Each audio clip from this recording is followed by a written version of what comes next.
आपने क्यों साध्वी बनने का सोचा? मैं कई बार मुस्कुराते हुए कहती हूँ कि मुझे नन होना चाहिए था, लेकिन मैं साध्वी हो गई, क्योंकि सनातन संस्कृति और सनातन जड़ें बहुत मजबूत थी। आई लव दिस लाइफ, और उसका बहुत बड़ा क्रेडिट मैं देती हूँ स्वामी विवेकानंद जी को। एक हाई रिस्क जॉब है आपका, ACP Jammu Kashmir, encounter specialist, terrorist, और अभी आपने बोला कि अभी 1-2 दिन पहले भी एक केस आपने रिजॉल्व किया। तो क्या डर नहीं लगता कभी आपको?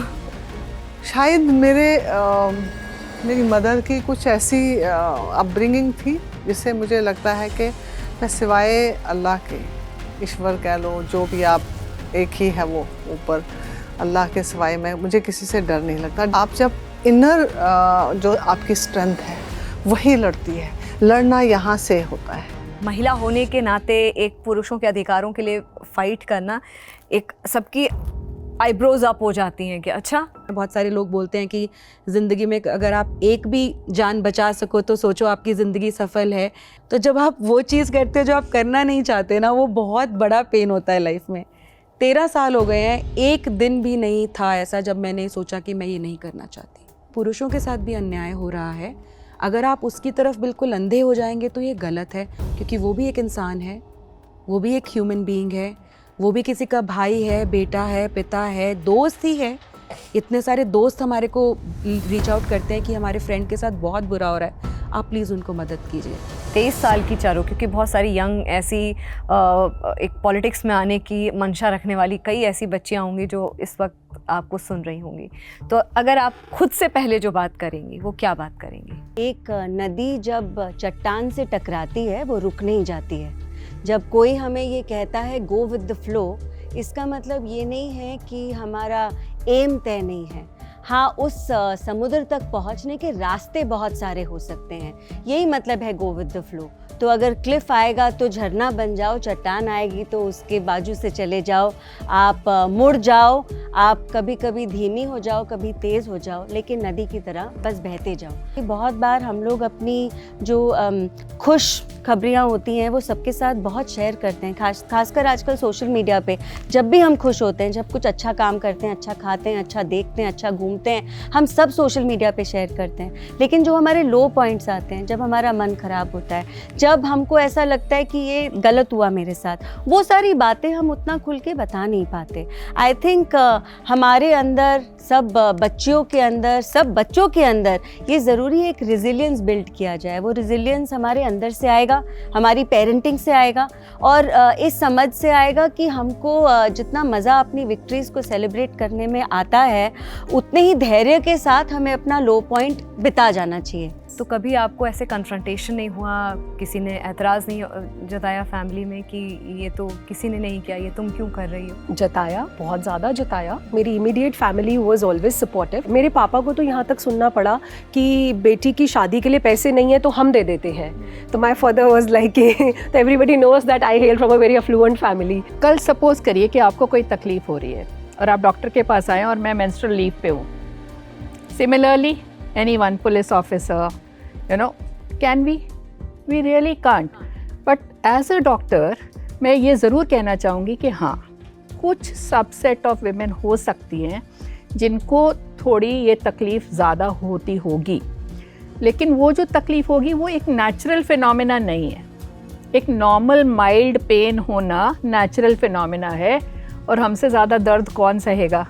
जितना दर्द अगर हम एक लेबर पेन का दर्द सह लेते हैं तो ये मेंस्ट्रुअल पेन तो कुछ भी नहीं है उसके आगे। मैं अगर आपसे पूछूं, आपका जो मदरहुड की जर्नी थी वो कैसी रही? कि मेरा एक एक दिन का एक एक पल मेरा बहुत कीमती है। मैं अपने बच्चे को पहले नहला के उसको बेड टाइम पे उसको खिला के सुला देती थी। उस टाइम पे मैं अपना कंटेंट लिखती थी, फिर उसके बाद मैं इसको पार्क लेके जाती थी। अपने लिए भी टाइम निकालना होता था। हाँ, शुरू के 2-3 साल मुश्किल है, पर एक सही एक्सपेक्टेशन रखना ना बहुत ज़रूरी है। एक हैप्पी मदर ही एक हैप्पी बेबी रेज़ कर सकती है और हैप्पी फैमिली रेज़। अगर आप मन से खुश नहीं हैं और आपकी हेल्थ अगर ठीक नहीं है तो आप खुश नहीं हो सकते। तो हेल्थ का ध्यान तो रखना ही पड़ेगा, और आपके बच्चे भी आपको देखेंगे। हम देखते हैं हमारी मदर ने कभी एक फ्रूट नहीं खाया था, क्योंकि वो बच्चे के लिए रख लेते थे। ठीक है, फाइनेंशियली भी शायद उस टाइम पे कंडीशंस नहीं होंगी ऐसी, पर अब वो देखते हैं, और इसीलिए मेरी माँ हमेशा मुझे बोलती है कि अपना ध्यान रखो।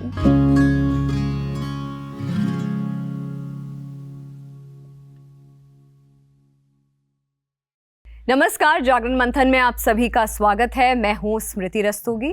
आज का ये एपिसोड मंथन का बहुत कुछ सोच समझ कर, खासकर ये जो ओकेजन है उसके मद्देनज़र मैंने क्यूरेट किया है। इंटरनेशनल वुमेंस डे, अंतर्राष्ट्रीय महिला दिवस, हर साल इस ओकेजन पर बहुत सी बातें होती हैं। महिला सशक्तिकरण को लेकर के, महिला अधिकारों को लेकर के, फेमिनिज्म, वुमेनहुड, मदरहुड, बहुत सारे विषय हैं जिनको कवर किया जाता है।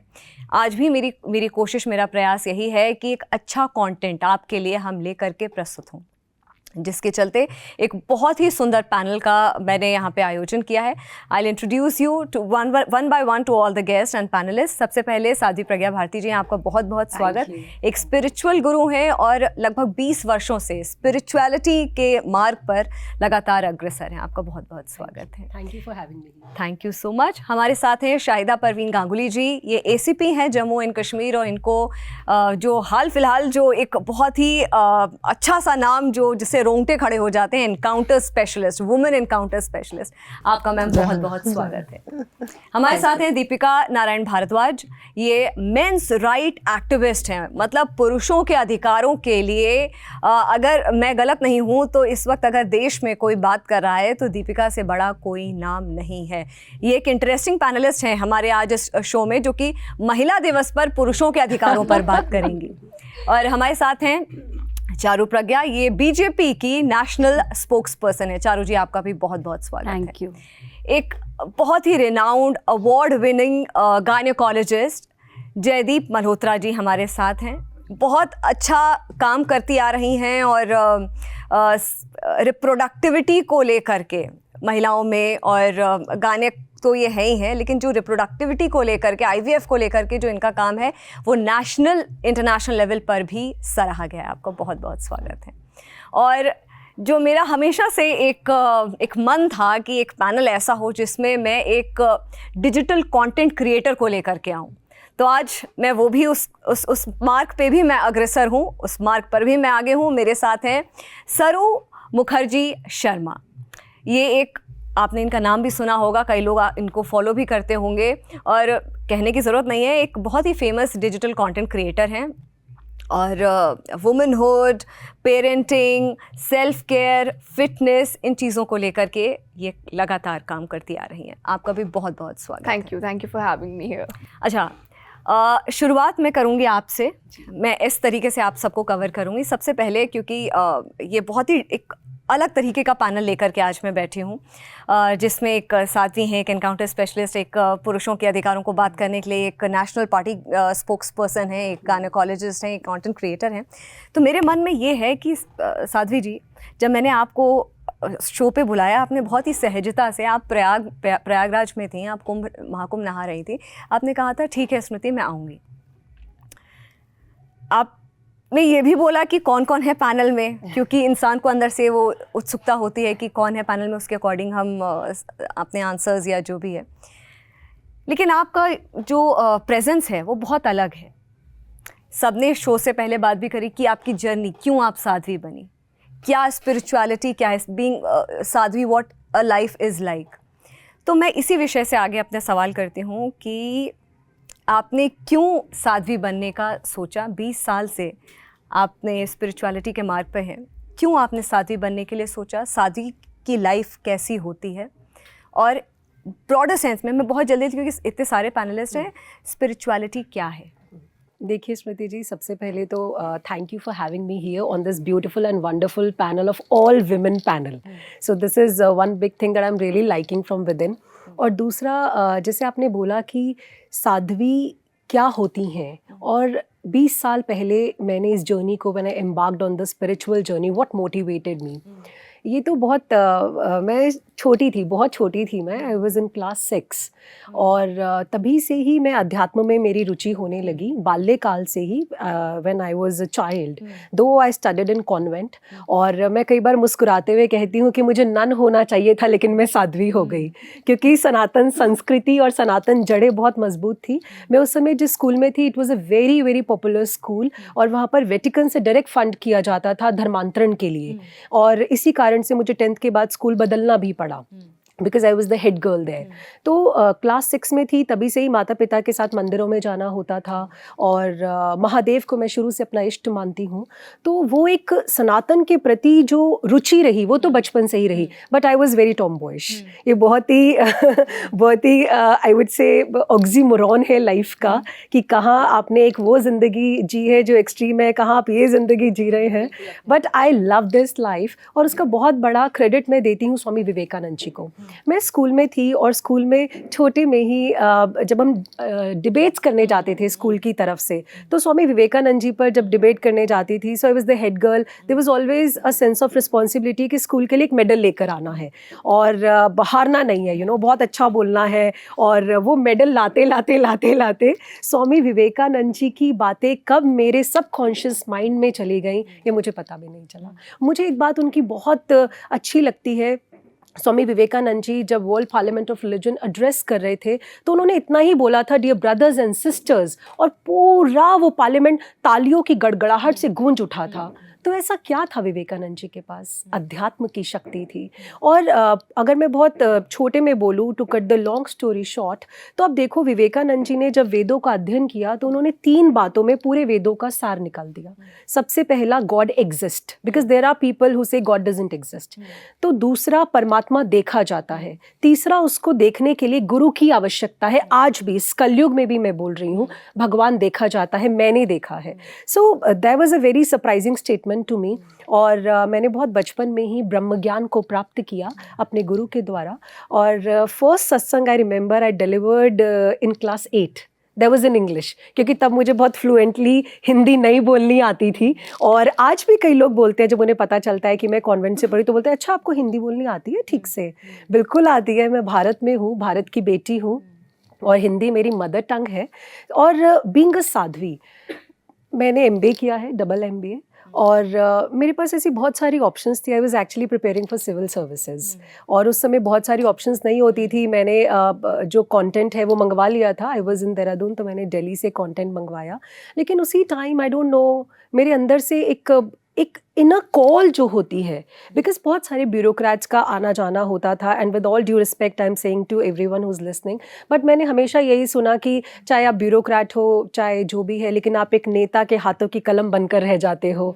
तो मुझे लगा कि फिर क्या है ज़िंदगी का सत्य? What is the purpose of life? Am I here to do this? I don't know, बचपन से ये क्वेश्चन मेरे मन में आते थे, और इन्हीं क्वेश्चंस ने मुझे अध्यात्म की ओर खींच डाला।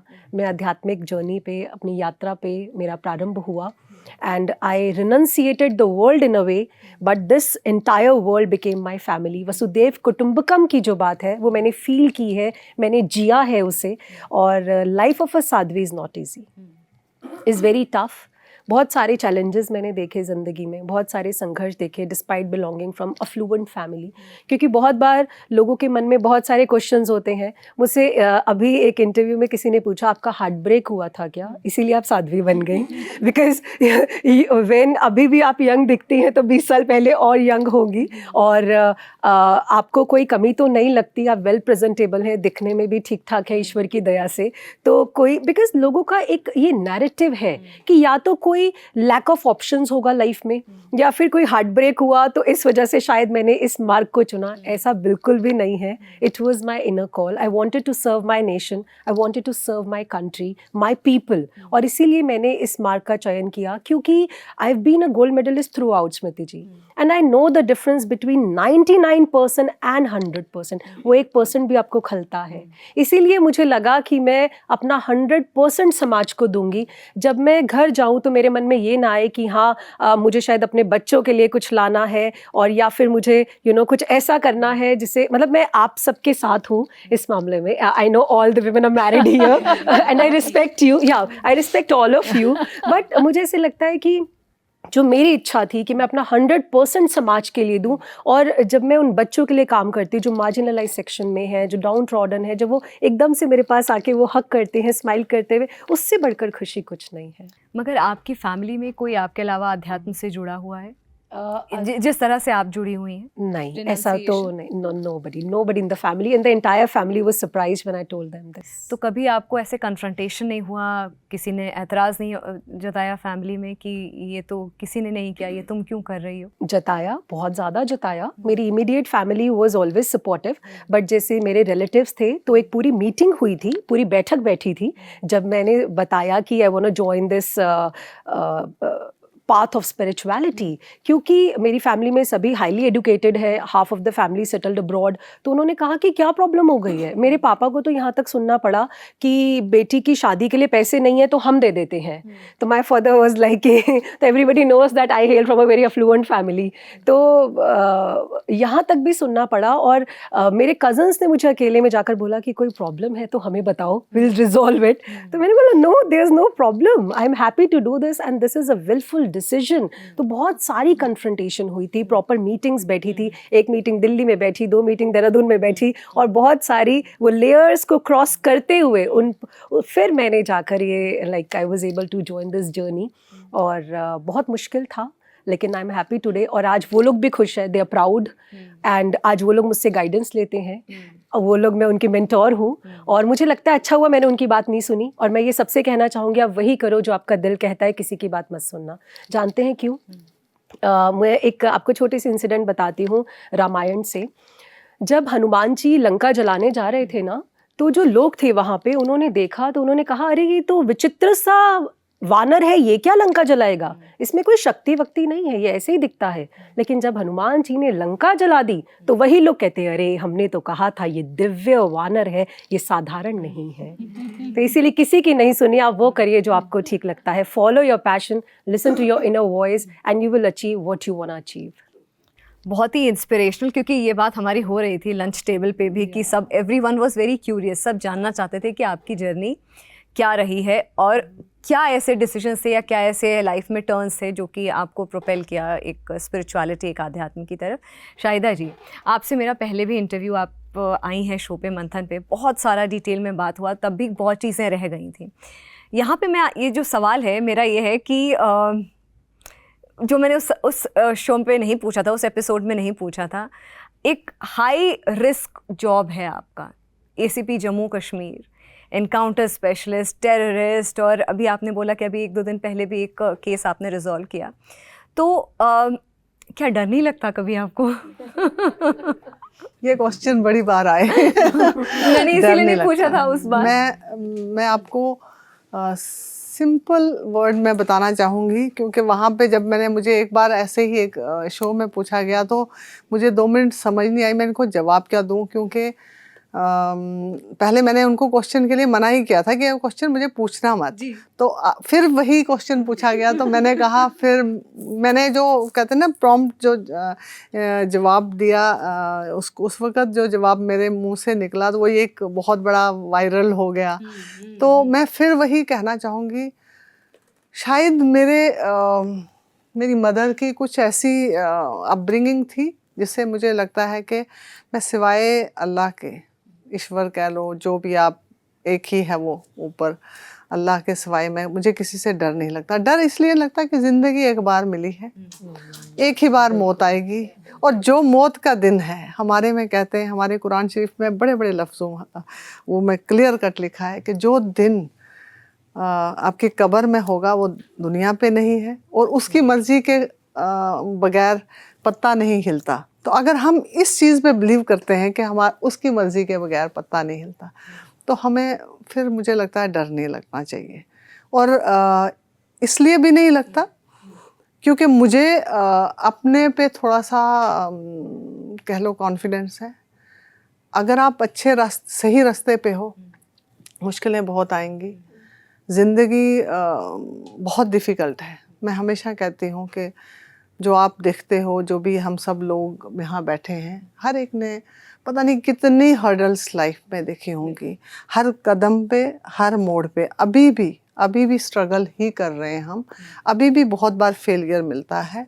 लेकिन अगर आप अंदर से मजबूत हो, अंदर से आपका वजूद जो है ऊपर वाले के साथ कनेक्टेड है, और आपके अंदर वो कहते हैं ना खोखलापन, वो क्या लोग बहुत बड़े बनते हैं, आपने देखा होगा बाहर से इतने स्ट्रांग होते हैं, सब कुछ होता है, लेकिन जब उनकी थोड़ी सी प्रॉब्लम, फेलियर सामने आता है या सुसाइड कर लेते हैं, फिर वो कैसे आप बहुत बड़े महान हो गए। तो मैं कहती हूँ कि अंदर से अपने आप को मजबूत बनाओ, अंदर से खूबसूरत बनाइए। आप जब इनर जो आपकी स्ट्रेंथ है वही लड़ती है, लड़ना यहाँ से होता है। पावर आपका ठीक है, हमारे पास I am blessed, I am a part of Jammu Kashmir police, जो इतनी पावरफुल पुलिस है, जो मुझे लगता है वर्ल्ड की ऐसी पुलिस है जो डायरेक्ट मिलिटेंसी से लड़ती है। और उसका मुझे एक अपॉर्चुनिटी मिली, मेरे सीनियर्स ने मुझ पे भरोसा किया और मैंने मनवाया। ये नहीं है कि भरोसा किया, क्योंकि लेडीज़ में हमारी में बहुत प्रॉब्लम है। मैं हमेशा कहती हूँ कि कुछ ऐसी लेडीज़ हैं, हमारी फीमेल्स हैं, जो हमेशा बड़ा इजी रास्ता ढूंढती हैं और उन्होंने मान लिया है, हार मान ली है, अंदर से हार वो मान चुकी हैं कि हम we are a weaker section, we are not weaker, we have no मतलब competition with the mens, with male, हमारे जो इर्द गिर्द हैं, वी शुड compete ourselves। हमारा अपने अंदर अगर अपने आप से वो compete करेंगे और अपने अंदर की ताकत को मानेंगे कि हम कर सकते हैं, ये कर सकने में और ये मान लेने में, यही बहुत थिन लाइन है छोटी सी, कि आप ये मान लो मुझसे नहीं हो सकता। और मेरी एक आदत है, मैं आज की डेट में भी, अब मैं खैर से वो तो कहते हैं ना, अब ज़िंदगी के कुछ लोग रेस्ट की तरफ चलते हैं। हाँ, एक चीज़ है, मुझ में थोड़ा चेंजेस ज़रूर आई, जो आज से शायद 20 साल पहले एग्रेशन होता था, सोचे समझे बगैर कुछ कदम रखते थे। आज हम जो करते हैं, हम बहुत सोच के करते हैं। और मुझे लगता है कि आपको हिम्मत के साथ, चाहे कितना भी मुश्किल हो, कहीं ऐसे ऑफिस में जाना है जहाँ पे लगता है ये पॉसिबल नहीं है यार, इनसे मिलना या इससे मनवाना, काम करवाना, वो जब आप कॉन्फिडेंस के साथ चलते हो, अगले को मनवाने की आप में वो ताकत होती है, तो मुझे लगता है डर तो फिर कोई चीज़ नहीं है। डर हमने खुद पाल के रखे हैं अंदर, अपने अंदर का दिल का एक डर है और हमें डराया गया है। ये भी कसूर नहीं है लड़कियों का या फीमेल का, हमें हर कदम पे, आप देखोगे पूरी कायनात से चलता आया है कि फ़ीमेल को एक डोमिनेट किया जाता है। क्यों डोमिनेट किया जाता है? क्यों हम होती हैं डोमिनेट। मुझे नहीं किया गया, मुझे बचपन से लेके मुझे कहते थे कॉलेज नहीं जाना, कॉलेज क्योंकि मेल वहाँ पे कोआ एजुकेशन है, तुम नहीं जाओगी भाई। तुम खेल किसी में हिस्सा नहीं लेने दिया कि I was a very good player of kho kho and मतलब बास्केटबॉल, ये सब हम सब खेलते थे जो स्कूल लेवल पे होता था, एनसीसी वगैरह नहीं जाने देते थे कि वहाँ मेल होंगे, वहाँ हुटिंग होगी, ये होगा। अब तब तो हमारे बस में नहीं था तो नहीं करने दिया। लेकिन मतलब मैं कहती हूँ हमने मान लिया, मुझे भी डराया गया, मैंने नहीं माना। मैंने कहा क्यों नहीं। मैं हमेशा हर एक मेरी बात के पीछे क्वेश्चन मार्क होता था, क्यों नहीं। जब मैंने पहले भी आपको शायद बताया, मुझे सिर्फ ये बताया गया था कि आप सिर्फ इन्फॉर्मेशन लाइए और इनकाउंटर जाके मेल पार्टी करेगी। जब मेरे पास इन्फॉर्मेशन आई, मैंने बहुत सोचा, मैंने कहा 3-4 महीने मुझे इस इन्फॉर्मेशन को गैदर करने में लगा और बहुत डिफ़िकल्ट होता है। सबसे पहले आपके पास इन्फॉर्मेशन नहीं, आप कुछ नहीं कर सकते। मैं तो ये कहती हूँ बाकी सब बकवास है, आप तभी काम कर सकते हो, लेकिन उसको हाँ आगे एग्जीक्यूट करना भी बहुत, वो भी सक्सेसफुल होना चाहिए। लेकिन मैंने ये सोचा, मैं अभी अपने सीनियर को बोलूँगी ये लीजिए खबर, मैं तो बस इस काबिल हूँ कि खबर ला सकती हूँ, इससे ज़्यादा मेरी ताकत नहीं है। मैंने कहा नहीं, ये मुझे गवारा नहीं। मेरा किया हुआ कोई भी काम, मेरी मेहनत किसी और को मैं पका पकाया देती हूँ। और मेरी आदत ये थी कि मैं शेर की तरह खुद शिकार करना और खुद मारना, खुद करना, और मैं यही बिलीव करती हूँ। That's it. ये बहुत इनकरेजिंग है बहुत सारी महिलाओं के लिए, जो आप बोल रही हैं ना, ये बहुत इनकरेजिंग। अच्छा मुझे एक बात बताइए, शायद मैं थोड़ा सा इसमें ऐड करूं। मुझे एक पता किस चीज़ की खुशी होती है। मैं शायद आज आपने मुझे बोला था, मैंने बहुत मुश्किल से आज टाइम निकाला है। यू कांट इवन बिलीव कि मैंने कितनी डिफ़िकल्ट टाइम से मैं यहाँ आई हूँ। मुझे जब मैं कहीं जाती हूँ ना, मुझे लड़कियां देखती हैं और पहचान लेती हैं। पहचानने के बाद आती हैं और कहती हैं मैम हम ना फलाने टाइम पे मुश्किल में थे और आपका जब जब इंटरव्यू देखा हमने, हमें बड़ा हौसला मिला, हम लड़ पा रही हैं। मतलब 24 साल की बच्ची, 25 साल की बच्ची, हम क्या करें लाइफ में, मुझे ये मेरा बस वो मुझे जो मिलता है ना उसका रिटर्न, मुझे वही, मैं वो एक चीज़ मैंने सोचा शायद इस प्रोग्राम को देखने के बाद कुछ बच्चियां शायद मुझे नहीं मिलती। मैं क्योंकि मैं आपने ही पूछा, मैं सोशल मीडिया पे मैं एक्टिव नहीं हूँ, उसके काफ़ी सारे रीज़न हैं और मुझे खुद भी पसंद नहीं है। मुझे वो जो भी मैं करूँ और मैं जाके कहीं डालूँ, वो मुझे खुद मतलब अपने आप को अभी शायद मैं उस काबिल नहीं हूँ, अभी मैं उतना ज़्यादा कुछ दिखाऊँ। बट मुझे जो भी लोग खुद देख के आते हैं मेरे पास, वही मेरा एक अचीवमेंट है। मुझे लगता है कुछ बच्चियों में थोड़ा सा हौसला आए कि मैं एक पुंछ से, एक छोटी से बॉर्डर के एक एरिया है जो हमारा जम्मू कश्मीर का, उससे मेरी जर्नी शुरू हुई है। जब बच्चियों को पढ़ने में भी रिस्ट्रिक्शन होती थी, तो मेरे लिए खुशकिस्मती है कि मैं इस जर्नी का पार्ट बनूं। आपके साथ पहले शो किया था ना, उसके बाद बहुत सारे मेरे पास मेल्स भी आए थे, मैसेजेस भी आए थे, मेरे सोशल मीडिया पे मैसेजेस आए थे कि आपने उनको बुला करके बहुत अच्छा किया। मैंने 2 पार्ट में आपका वो इंटरव्यू निकाला था और उसकी रीच बहुत अच्छी गई थी। इतने ज़्यादा नहीं है, मैं झूठ ही बोलूँगी, मगर 100 से 150 लोगों के मुझे मैसेजेस, मेल्स मिला करके आए थे सोशल मीडिया पे, and everyone was very happy. आपको नहीं पता होता है कब आप किसको इंस्पायर करें, क्योंकि ये जो कंटेंट हम क्रिएट, इसीलिए मेरा हमेशा से मंथन पे जोर यही रहा है कि ऐसा कंटेंट क्रिएट करें कि कहीं पर कोई भी इस कंटेंट को कंज्यूम कर रहा हो वो इंस्पायर्ड फील हो। जल्दी से मैं आपसे एक और चीज़ पूछूंगी, फिल्में देखते हैं ना, फिल्मों में जब हम दिखाते हैं कि एक महिला पुलिस ऑफिसर है और बिल्कुल दबंग के साथ कैप वगैरह लगा करके अपना म्यूजिक में चल रहे, आपके साथ रियल लाइफ में वो कैसा होता है, एक कैसी लाइफ होती है ACP वो की? स्टार्टिंग में जब हम ट्रेनिंग सेंटर से निकले, यहाँ पिस्टल लगा के और कैप लगा के, यूनिफॉर्म पहन के, और मतलब वो होता है, वो एक यूनिफॉर्म का एक अलग नशा है। उसका नशा मतलब कोई नशा उसके आगे कुछ नहीं है। वो कहते हैं ना, वो पहन के लगता है कि हवा में उड़, लेकिन अब लगता है कि नहीं, वो मतलब थैंक्स टू अलमाइटी अल्लाह कि मुझे वो उड़ने नहीं दिया उसने, मैं कभी उड़ी नहीं। मुझे वो मतलब वो कहते हैं ना, वो ज़मीन पे रहना, अपनी ज़मीन के साथ जुड़े रहना। आप यकीन नहीं करोगे, ये जर्नी इंसान के अंदर जब उसकी कॉन्शियस जब क्लियर होती है, जब वो ऊपर वाले के साथ जुड़ा होता है, तो कभी ना कभी, जैसे साध्वी जी ने बोला कि मैंने क्यों, आपने पूछा क्यों वो किया, मेरे उसी का एक जवाब है कि अल्टीमेटली एंड यही है। तो इन्होंने पहले ही पकड़ लिया, तो हम क्या है, हम धीरे धीरे हम घूम के आए, इन्होंने सीधा ही चले गए डायरेक्ट। तो वो क्या होता है कि मैं ज़मीन के साथ रहती थी। मुझे इसी बात पे आपको एक कहना शेयर करना चाहूँगी। मेरे एक सीनियर ऑफिसर थे, तब SSP थे, तो किसी ने बहुत शिकायतें आती थी। एक्चुअली क्या होता ना, लोग अब किसी के बगैर जाने बगैर उसका एक परसेप्शन बना लेते हैं कि ये तो ऑफिसर मिलिटेंट मार रहा है, ये ऑफिसर इनकाउंटर्स पे जाती है, ये जालिम है, पिटाई भी करती है। पिटाई करनी मतलब वो थोड़ा सा, तो आप अगर बिल्कुल सॉफ्ट वे से कुछ नहीं होने वाला, तो ये दूसरों को पिटाई भी करती है, तो ये तो बिल्कुल पता नहीं क्या है। तो किसी ने, हमारे सीनियर ऑफिसर ने उनको बोला, आपको पता है वो 5 वक्त नमाज पढ़ती है? वो कहता ऐसे हो ही नहीं सकता, वो ऐसे तन के चलती है।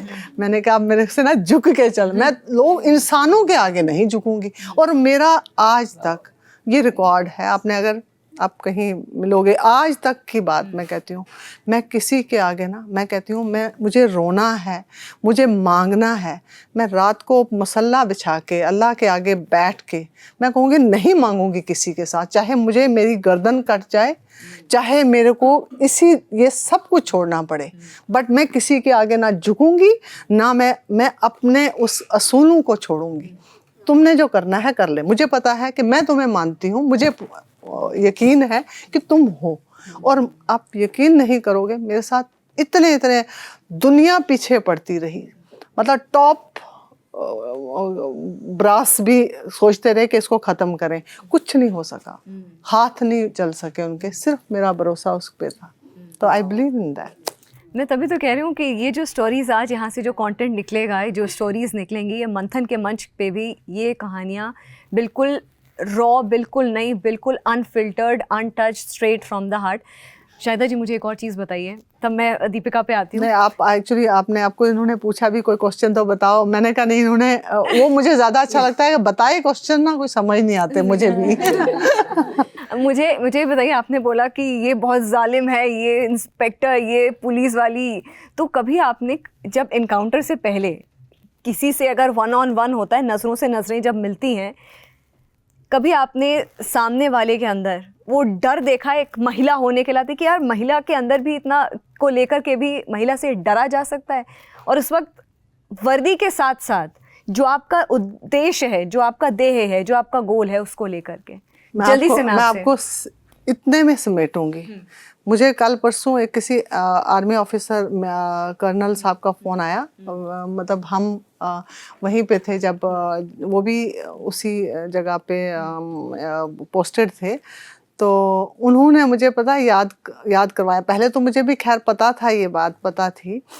उन्होंने कहा मैम हमने आपके साथ काम किया। उन्होंने कोई इंटरव्यू देख के मुझे फ़ोन किया था, तो मुझे कहते मैम आपको मैं अपनी बेटी को बताता हूँ कि जब मैं गांव में जाता था तो लोगों को बोलता था आप बताएंगे या फिर हम मैडम को बुलाएं, तो लोग कहते थे नहीं मैडम को मत बुलाइए, हम ही बता देंगे जनाब, उनको मत बुलाइए। बट वो मुझे ये था कि आप यकीन करेंगे, मैंने किसी को ना उस तरह से ये नहीं होता था कि भाई पकड़ के एक पुलिसिंग की जो मतलब एक जो गलत छवि लोग लेके सोचते हैं कि पुलिस वाले बहुत जालिम होते हैं, बहुत अच्छे लोग भी हैं, इसीलिए हम लोग कुछ कर पाते हैं। तो मैंने हमेशा क्या किया, मैंने कोशिश की कि मुझसे कोई इनोसेंट और ख़ासकर कोई सिविलियन किसी को नुकसान ना पहुंचे।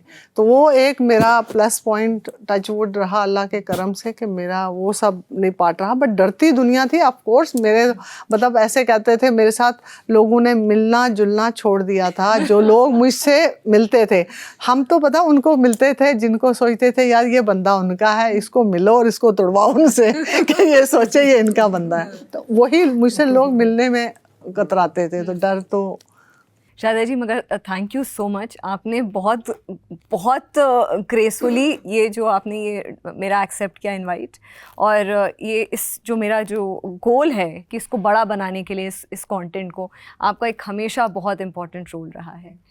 दीपिका, जैसा कि मैंने शो के स्टार्टिंग में भी बोला था, अकेली ऐसी महिला यहाँ पे बैठी है जो पुरुषों के अधिकारों के लिए फ़ाइट करती हैं। पिछली बार भी बात हुई थी हमारी 1-on-1, कैमरे पे बात नहीं हुई थी कि बहुत बैकलैश होता है। वो स्टोरी शायद दुनिया नहीं जानती होगी। आपको कॉल करके ये बोल देते होंगे दीपिका मैं परेशान हूँ, या ये है, ऐसा हो गया, वैसा हो गया, हेल्प कर दो। लेकिन एक बैकलैश महिला होने के नाते, एक पुरुषों के अधिकारों के लिए फ़ाइट करना, एक सबकी आईब्रोज अप हो जाती हैं कि अच्छा ऐसा पुरुषों को भी अधिकारों के। हालांकि रिसेंटली बहुत सारे केसेस हुए हैं जिसने हमारा ध्यान इस विषय पर भी लेकर के आए हैं। लेकिन मैं आपसे समझना चाहूँगी ये जो बैकलैश है, ये आप कैसे इसको हैंडल करती हैं? थैंक यू सो मच स्मृति, मुझे अपने प्लेटफॉर्म पर दोबारा से बुलाने के लिए। आई थिंक मेरे से पहले जो स्पीकर्स ने बोला, कहीं ना कहीं उन्होंने आपके क्वेश्चन का जवाब दे दिया है। प्रज्ञा जी ने बात करी पर्पस ऑफ लाइफ। आज से 13 साल पहले 2011 में जब मैं कोर्ट में खड़ी थी और जब मेरे सामने एक ऐसी महिला जो खुद गलती पर थी, उसने जब ये कहा कि कानून सारे के सारे जो है महिलाओं के लिए हैं, तब उस दिन जो एक स्पार्क उठा था कि गलत करके भी अगर आप ये कह रहे हो कि सारे कानून महिलाओं के साथ हैं तो मैं इसके खिलाफ़ खड़ी होंगी। उस दिन मुझे अपनी लाइफ में एक पर्पस मिल गया था। जब आप पर्पस ड्रिवन होते हो तो आपको कुछ भी नहीं रोक पाता है। मुझे पता है कि मेरी कॉन्शियंस साफ़ है, मुझे पता है कि मैं उन लोगों की मदद कर रही हूँ जिनके साथ गलत हो रहा है। मैं गलत के ख़िलाफ़ हूँ, पुरुष या महिला के ख़िलाफ़ नहीं हूँ। तो चाहे दुनिया कुछ भी मुझे बोलती रहे, मुझे पता है कि मेरे दिल में खोट नहीं है। तो बहुत सारी गालियाँ भी सुनने को मिलती हैं, बहुत सारी परिवार के लिए भी गालियाँ सुनने को मिलती हैं, लेकिन मुझे पता है कि मेरा काम है। मेरे को कितने मैसेजेस ऐसे आते हैं स्मृति, जहाँ पे लोग ये कहते हैं कि मैम ज़िंदगी में आपके काम को देखकर बस एक उम्मीद जग जाती है कि हम ये इससे जूझ जाएंगे।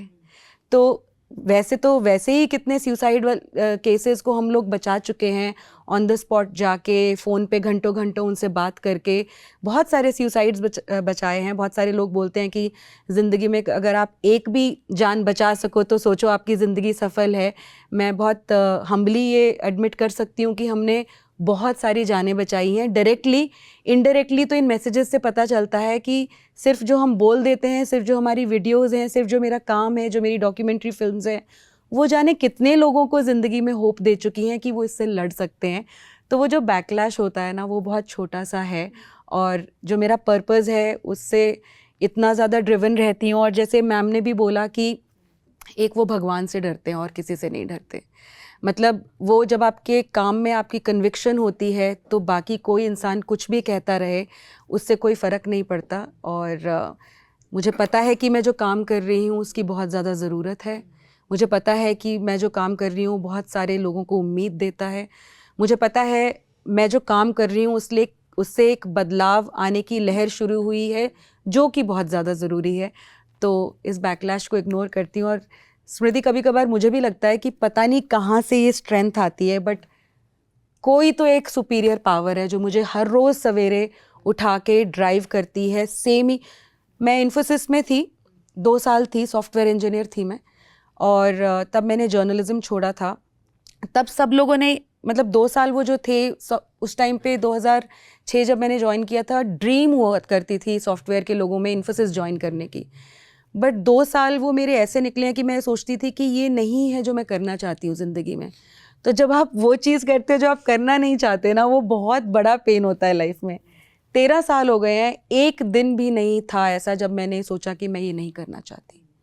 जो सुकून मिलता है, जो सेटिस्फैक्शन मिलती है, जो एक फुलफिलमेंट मिलती है, उसके सामने बैकलैश कुछ भी नहीं है। लोग कितनी गालियां देते रहे, मुझे कोई फ़र्क नहीं पड़ता। क्योंकि मैंने ये सवाल इसलिए किया ना आपसे, क्योंकि I know you are a very soft hearted person, है ना। दीपिका नारायण भारद्वाज को जो दुनिया जानती है वो अलग दीपिका नारायण भारद्वाज है। जो हम जानते हैं वो एक दूसरी दीपिका नारायण भारद्वाज है, जो बहुत ही काइंड, बहुत ही सॉफ्ट, बहुत ही एम्पथाइज करने वाली। तो ऐसे में जो लड़ाई होती है वो दिल से जो आपकी है, मैं विषय की बात नहीं कर रही हूँ, मैं उस संघर्ष की बात कर रही हूँ। वो दिल से आपकी जो लड़ाई है, जो आपका संघर्ष है, वो हृदय से, दिल से निकलता है। ऐसे में जब क्रिटिसिज्म भी मिलते हैं, अपने ही कम्युनिटी के लोग या अपने ही सेम जेंडर के लोग जब आपको कहते हैं कि भाई आप तो फेमिनिज्म के, you are advocating men's rights, तो यू आर अंडरमाइनिंग फेमिनिज्म। आप मुझे इसका जवाब दीजिए। देखिए स्मृति, हमारा कॉन्स्टिट्यूशन जो है वो अपने आप में ही इंक्लूसिव है और डिस्क्रिमिनेशन के ख़िलाफ़ है। हमारे कॉन्स्टिट्यूशन में यह कहा गया है कि कास्ट, क्रीड, रिलीजन और जेंडर के भी लिए डिस्क्रिमिनेशन नहीं होना चाहिए।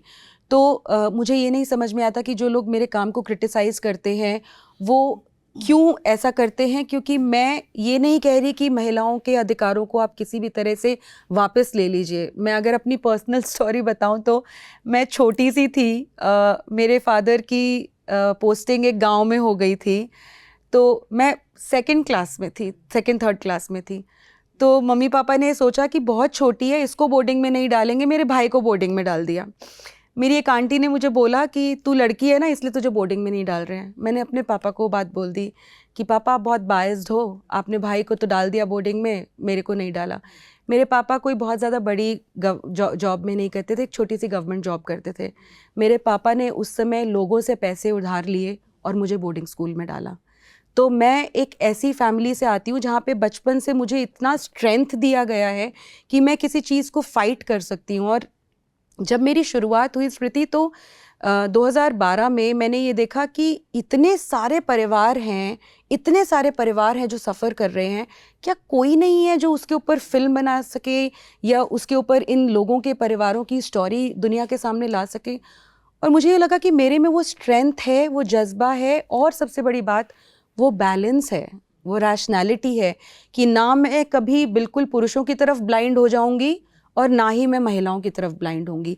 बैलेंस आज के समाज में बहुत ज़्यादा ज़रूरी है, कहीं ना कहीं शिफ्ट हो गया है। मैं बहुत बार बोलती हूँ कि आज समाज में हम इस दुर्दशा में इसलिए हैं, महिलाओं के साथ जो गलत हो रहा है, क्योंकि पुरुषों ने अपनी सोशल प्रिविलेजेस का बहुत ज़्यादा मिसयूज़ किया। लेकिन आज एक समाज दुर्दशा की तरफ बढ़ रहा है जहाँ पे महिलाएं अपनी लीगल राइट्स का जो है मिसयूज़ कर रही हैं।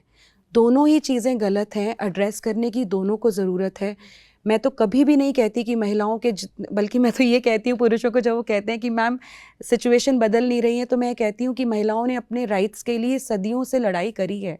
आज वो इस पोजीशन पे इसलिए पहुँची हैं क्योंकि एक बहुत लंबी लड़ाई लड़के आई हैं। पुरुषों के साथ गलत हो रहा है, लेकिन उसका बहुत ज़्यादा अतीत नहीं है, बहुत एक रीसेंट पास्ट है। अभी बहुत कम टाइम हुआ है हमारे को लड़ते हुए। बदलाव डेफिनेटली आएगा, लेकिन लोगों को उसके लिए लड़ना पड़ेगा। तो ऐसा नहीं है कि मैं ये सोचती हूँ या मेरा काम कभी भी इस इंटेंट से है कि किसी महिला के साथ अगर अन्याय हो तो उसको एड्रेस नहीं होना चाहिए, उसको जस्टिस नहीं मिलना चाहिए। नहीं, मैं सिर्फ ये बोलती हूँ कि पुरुषों के साथ भी अन्याय हो रहा है। अगर आप उसकी तरफ बिल्कुल अंधे हो जाएंगे तो ये गलत है, क्योंकि वो भी एक इंसान है, वो भी एक ह्यूमन बीइंग है, वो भी किसी का भाई है, बेटा है, पिता है, दोस्त ही है।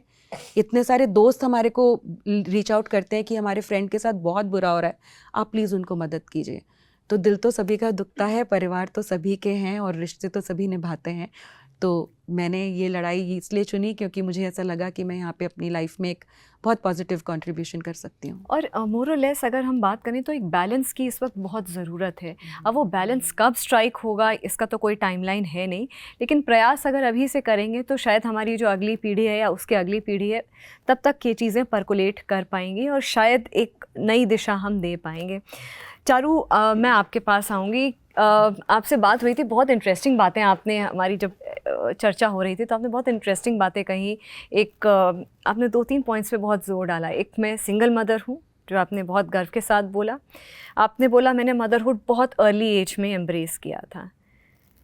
आपका करियर पॉलिटिक्स में शुरू हो चुका था। पॉलिटिक्स एक ऐसी जगह है जिसको हमेशा से दिमाग में एक मेल डोमिनेटेड डोमेन कंसिडर किया जाता है। मैं इन रियल प्रैक्टिकल लाइफ में भी, और जो लोगों के, क्योंकि भारत में ना फिल्मों से बहुत असर पड़ता है, तो फिल्मों में जिस तरह से दिखाया जाता है शायद कुछ ही ऐसी महिलाएं होंगी जिन्होंने फीमेल पॉलिटिशियन का किरदार अदा किया होगा। कई कुछ फिल्मों में, कुछ ही फिल्में ऐसी होंगी, नहीं तो ज़्यादातर पुरुष ही रहते हैं, क्योंकि वो माइंडसेट ऐसा ही बना हुआ है।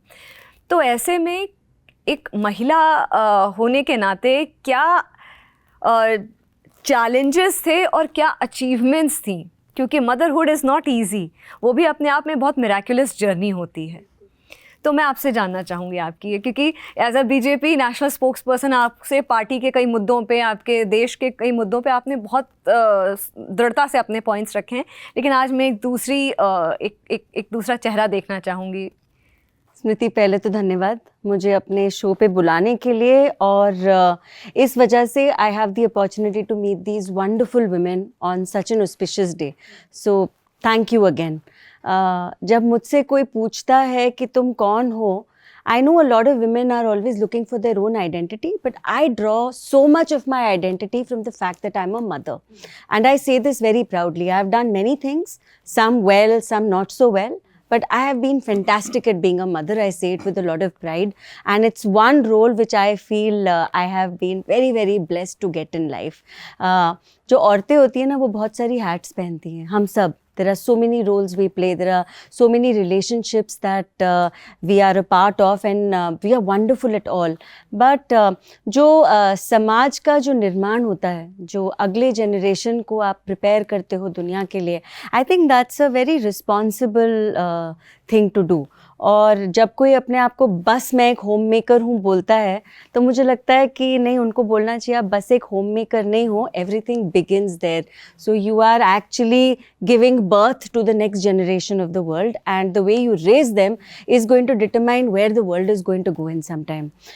मैं अपने बेटे के बारे में इसीलिए बहुत ज़्यादा बात करती हूँ because like I said, एक तो he is a huge part of what I am today, my greatest cheerleader no matter what I want to do in life, and also I think largely what I do in society is to create a better world for that generation.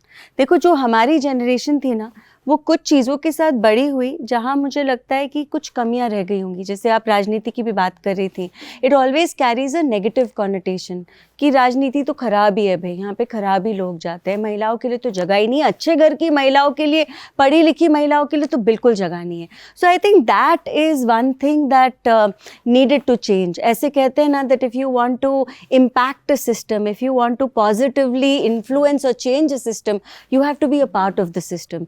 तो हमारे बीच में fence seaters बहुत सारे लोग होते हैं, वो बैठ के ना बहुत सारी बातें बोलते हैं कि ये सुधरना चाहिए, हॉस्पिटल साफ़ नहीं है, सड़क में गड्ढा है, something was not handle correctly. मतलब हम तो वो लोग हैं जो सचिन तेंदुलकर को क्रिकेट खेलना सिखाते हैं, लेकिन it is so much more worthwhile अगर आप उस फेंस से उठें और इस सिस्टम का हिस्सा बने, और जो भी आप कंट्रीब्यूट कर पाए, वेदर बिग और स्मॉल, इट्स वेरी इंपॉर्टेंट. तो एक समय था जब मोदी जी राष्ट्र निर्माण की बात करते थे, और वो राष्ट्र निर्माण की बात ये नहीं कहते थे कि मैं अकेले करने जा रहा हूँ. इट वाज अंडरस्टूड कि राष्ट्र निर्माण में सबको आहुति देनी पड़ेगी, खास करके युवाओं को. और हमारा जो देश है, 140 करोड़ की आबादी है. आप ये सोचो कि हम सब लोग एक एक आहुति भी डालते हैं तो हमारा देश कहाँ पहुँचेगा. And I think that made a place in my heart somewhere. Also I believe that सबका एक कॉज होता है. Even Deepika was talking about that. सबका एक कॉज होता है, एक पर्पस होता है. मेरा पर्पस ये है that women should never feel that they are lacking something. और ये कहाँ से आएगा? From a great education. ये आएगा फ्रॉम अ स्किल जिसको आप एक एम्प्लॉयबल जॉब में या एक इनकम में कन्वर्ट कर सको. एक sense of confidence and peace जिसके साथ आप अपनी ज़िंदगी रोज़ आराम से जी सको. And I think this is what the government has been striving to do. I feel lucky, I feel privilege that I can be a part of this process of nation building which is been happening in front of my eyes. हम सशक्त महिलाओं की बात करते हैं, लेकिन आज से 1500 साल पहले ये सब कॉन्वर्सेशन नहीं था. 1500 साल पहले सब पहचाने जाते थे अपनी माँ के नाम से. हम अगर लक्ष्मी माँ की बात करते थे तो इट वाज बिकॉज घर की तिजोरी की चाबियाँ महिलाओं के हाथ में ही होती थी. चाबी का कॉन्सेप्ट हमेशा महिलाओं के पास होता था. Men never controlled the purse strings. Today we are talking about financial inclusion. Today we are coming back a full circle and saying that we had it. Somewhere along the journey we lost it and we need to reclaim it. We pray to Ma Saraswati, but we went through an entire struggle to ensure that our girls go to school, they stay in school. So from small little movements that the government started, the conversation that started in society, I think देश हमारा बदल रहा है. And if we can all be a part of it in some way, we are very lucky. मेरा एक सवाल था, प्रदीप जी मेरे शो पे आए थे तो मैंने उनसे पूछा था, तब दिल्ली के चुनाव हो चुके थे और मुख्यमंत्री का चेहरा क्लियर नहीं हुआ था. तो मैंने प्रदीप भंडारी जी से पूछा था कि भाई एक बात बताइए, आप महिला सशक्तिकरण की आप बात करते हैं, बीजेपी भाई 33% विमेन रिजर्वेशन पार्लियामेंट में लेकर के आई है, लेकिन आपके जो महिला चेहरे हैं वो बहुत कम हैं. तो उन्होंने मुझे बोला था, तो मैंने बोला कि क्या ऐसा हो सकता है कि ये दिल्ली चुनाव में आप ऐसा कुछ करें जो कि आपके लिए मतलब महिलाओं के लिए गेम चेंजर हो. तो उन्होंने बोला देखिए तो वक्त बताएगा, वो तो जो हमारी आला कमान होगी वो बताएगा, लेकिन हाँ महिलाएं हैं हमारी पार्टी में और आगे क्या रास्ता रहेगा वो आपको कुछ ही दिनों में क्लियर हो जाएगा. तो एक मैं पार्टी विशेष की ना बात करके एक महिला के रूप में शीला दीक्षित जी, सुषमा स्वराज जी और अब रेखा जी नेतृत्व जब करती हैं ना किसी राज्य का और ख़ासकर जब नेशनल कैपिटल का, तो बड़ा गुरूर की बात होती है, बहुत गर्व की बात होती है ये. मैं आपके पास आऊँगी डॉक्टर साहब. Sorry to keep you all waiting, क्योंकि इतनी खूबसूरत ये कहानियाँ हैं ना. Absolutely. एक गायनेकोलॉजिस्ट, इनफर्टिलिटी एक्सपर्ट और कई सारे, मैंने बोला भी था, अवार्ड से आपको नवाजा गया है, नेशनल इंटरनेशनल दोनों. ऐसे में हमने इतनी कहानियाँ सुनी और ये सब रियल लाइफ रॉ इंसिडेंट्स हैं, सब अनफिल्टर्ड बातें हैं, कोई इसमें लगाई बुझाई या कोई ऐसा नहीं है कि कोई कहानी बना रहा है. एक चीज़ बहुत कॉमन है कि हम लोग महिलाओं होने के नाते हम मेहनत करते हैं. हम हो सकता है कि दूसरे जेंडर के कंपैरिजन में थोड़ी मेहनत ज़्यादा पड़ती हो हमें, वो उसके कई रीजंस हो सकते हैं. ज़रूरी नहीं है कि वो सोसाइटल प्रेशर हो, पीयर प्रेशर हो या कुछ भी. कभी कभी ये प्रेशर्स खुद से, मैं मानती हूँ कभी कभी हम खुद भी प्रेशर लेते हैं. Let us be very vocal and very understanding about it कि कभी कभी हम खुद भी ये प्रेशर लेते हैं कि मैं बेहतर कर सकती हूँ या ये चीज़ मैं बेहतर मुझे आता है करना. लेकिन एक पॉइंट कॉमन है कि गायनेक प्रॉब्लम्स महिलाओं को होती हैं. जिसके चलते मेंस्ट्रुअल लीव्स की बात करी गई। हालांकि कोई पॉलिसी अभी तक आई नहीं, लेकिन इंडिविजुअल अपने जो कॉर्पोरेट ऑफिसेज हैं या जो प्राइवेट ऑफिसेज हैं या कुछ स्टेट्स हैं, उन्होंने इम्प्लीमेंट भी किया। सबसे पहले मैं आपसे जानना चाहूँगी कि ये एक अचीवर होने के नाते, एक महिला अचीवर होते हुए भी ये प्रॉब्लम्स कितनी रियल हैं, क्योंकि हम सब में को ये प्रॉब्लम्स होती हैं, हम सब ने फेस की हुई हैं, एक सम पॉइंट ऑफ और the other point of life हम सब ने फेस की हुई। मैं आपसे एक काउंटर सवाल करूँगी कि कल सपोज़ करिए कि आपको कोई तकलीफ़ हो रही है और आप डॉक्टर के पास आए और मैं मेंस्ट्रुअल लीव पे हूँ। Similarly any one police officer, you know, can we really can't. But as a doctor मैं ये ज़रूर कहना चाहूँगी कि हाँ, कुछ सबसेट ऑफ विमेन हो सकती हैं जिनको थोड़ी ये तकलीफ़ ज़्यादा होती होगी, लेकिन वो जो तकलीफ़ होगी वो एक नेचुरल फिनोमेना नहीं है। एक नॉर्मल माइल्ड पेन होना नेचुरल फिनोमेना है, और हमसे ज़्यादा दर्द कौन सहेगा? जितना दर्द अगर हम एक लेबर पेन का दर्द सह लेते हैं तो ये मेंस्ट्रुअल पेन तो कुछ भी नहीं है उसके आगे।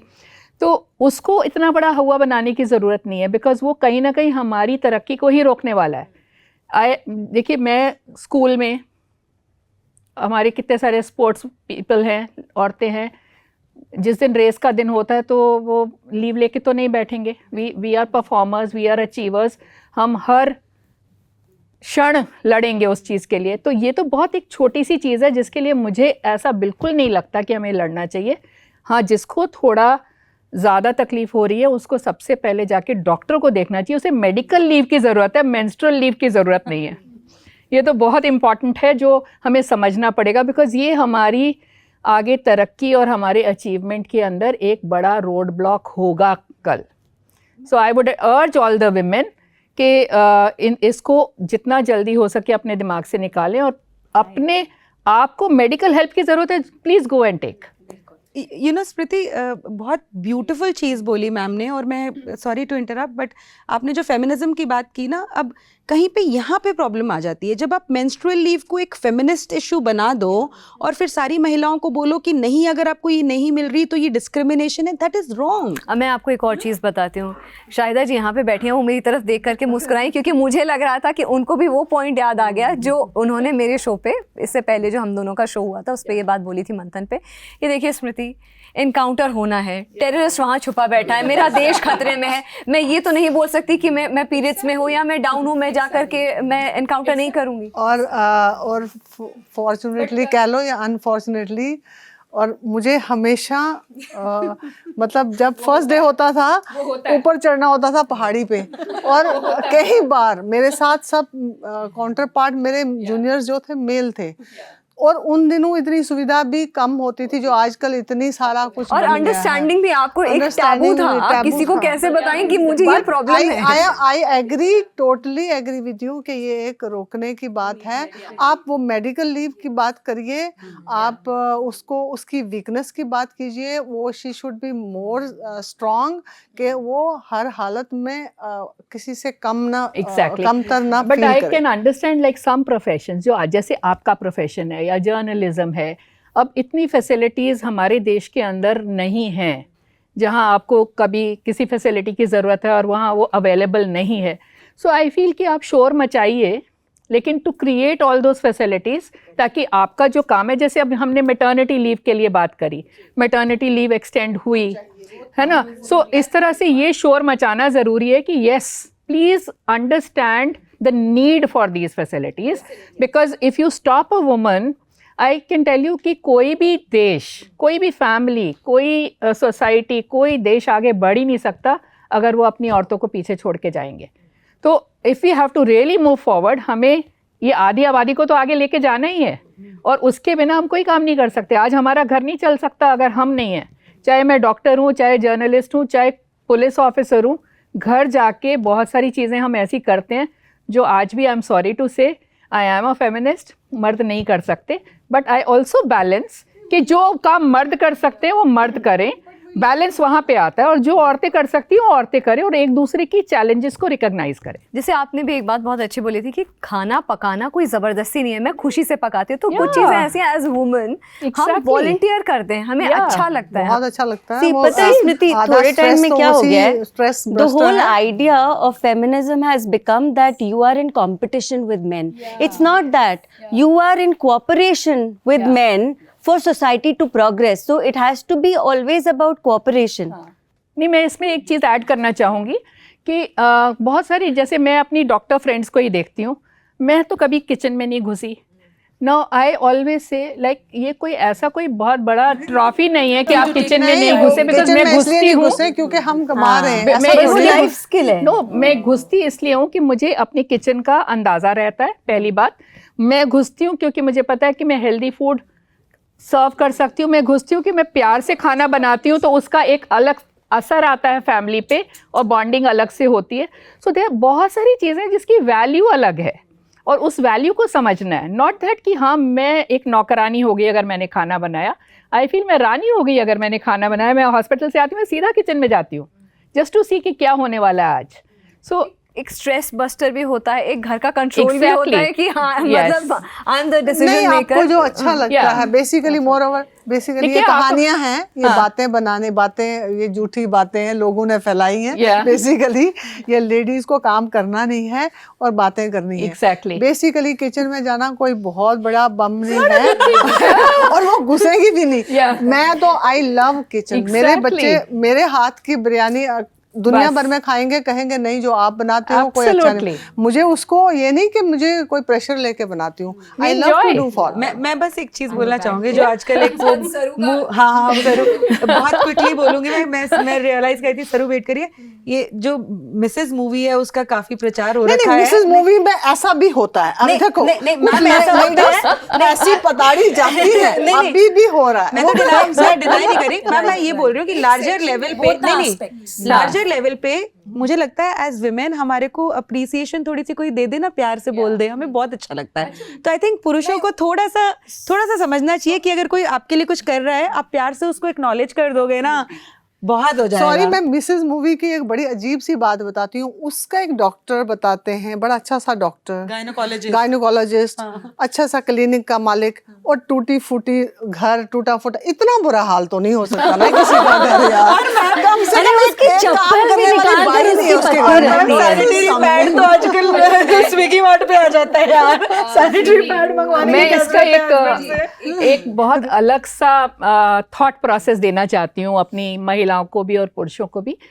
आपको जब भी कोई आप काम करते हैं या नहीं करते हैं, आई थिंक आंखें बंद करके शांत मन से उसके प्रोज एंड कॉन्स को सोचना बहुत ज़रूरी है बिफोर डिसाइडिंग कि अच्छा जी मैं तो ये बिल्कुल करूँगा नहीं या करूँगी नहीं, या ये तुम्हारा काम है या मेरा काम है।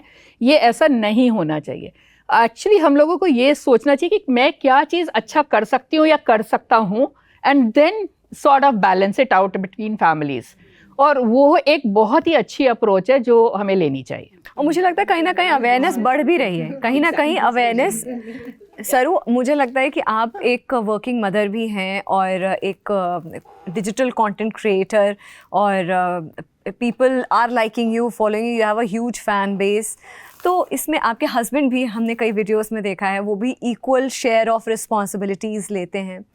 तो अगर मैं आपसे पूछूं कि आपका जो मदरहुड की जर्नी थी, because people are appreciating, they are applauding you, they are like they are praising you for your comeback, your fitness and everything.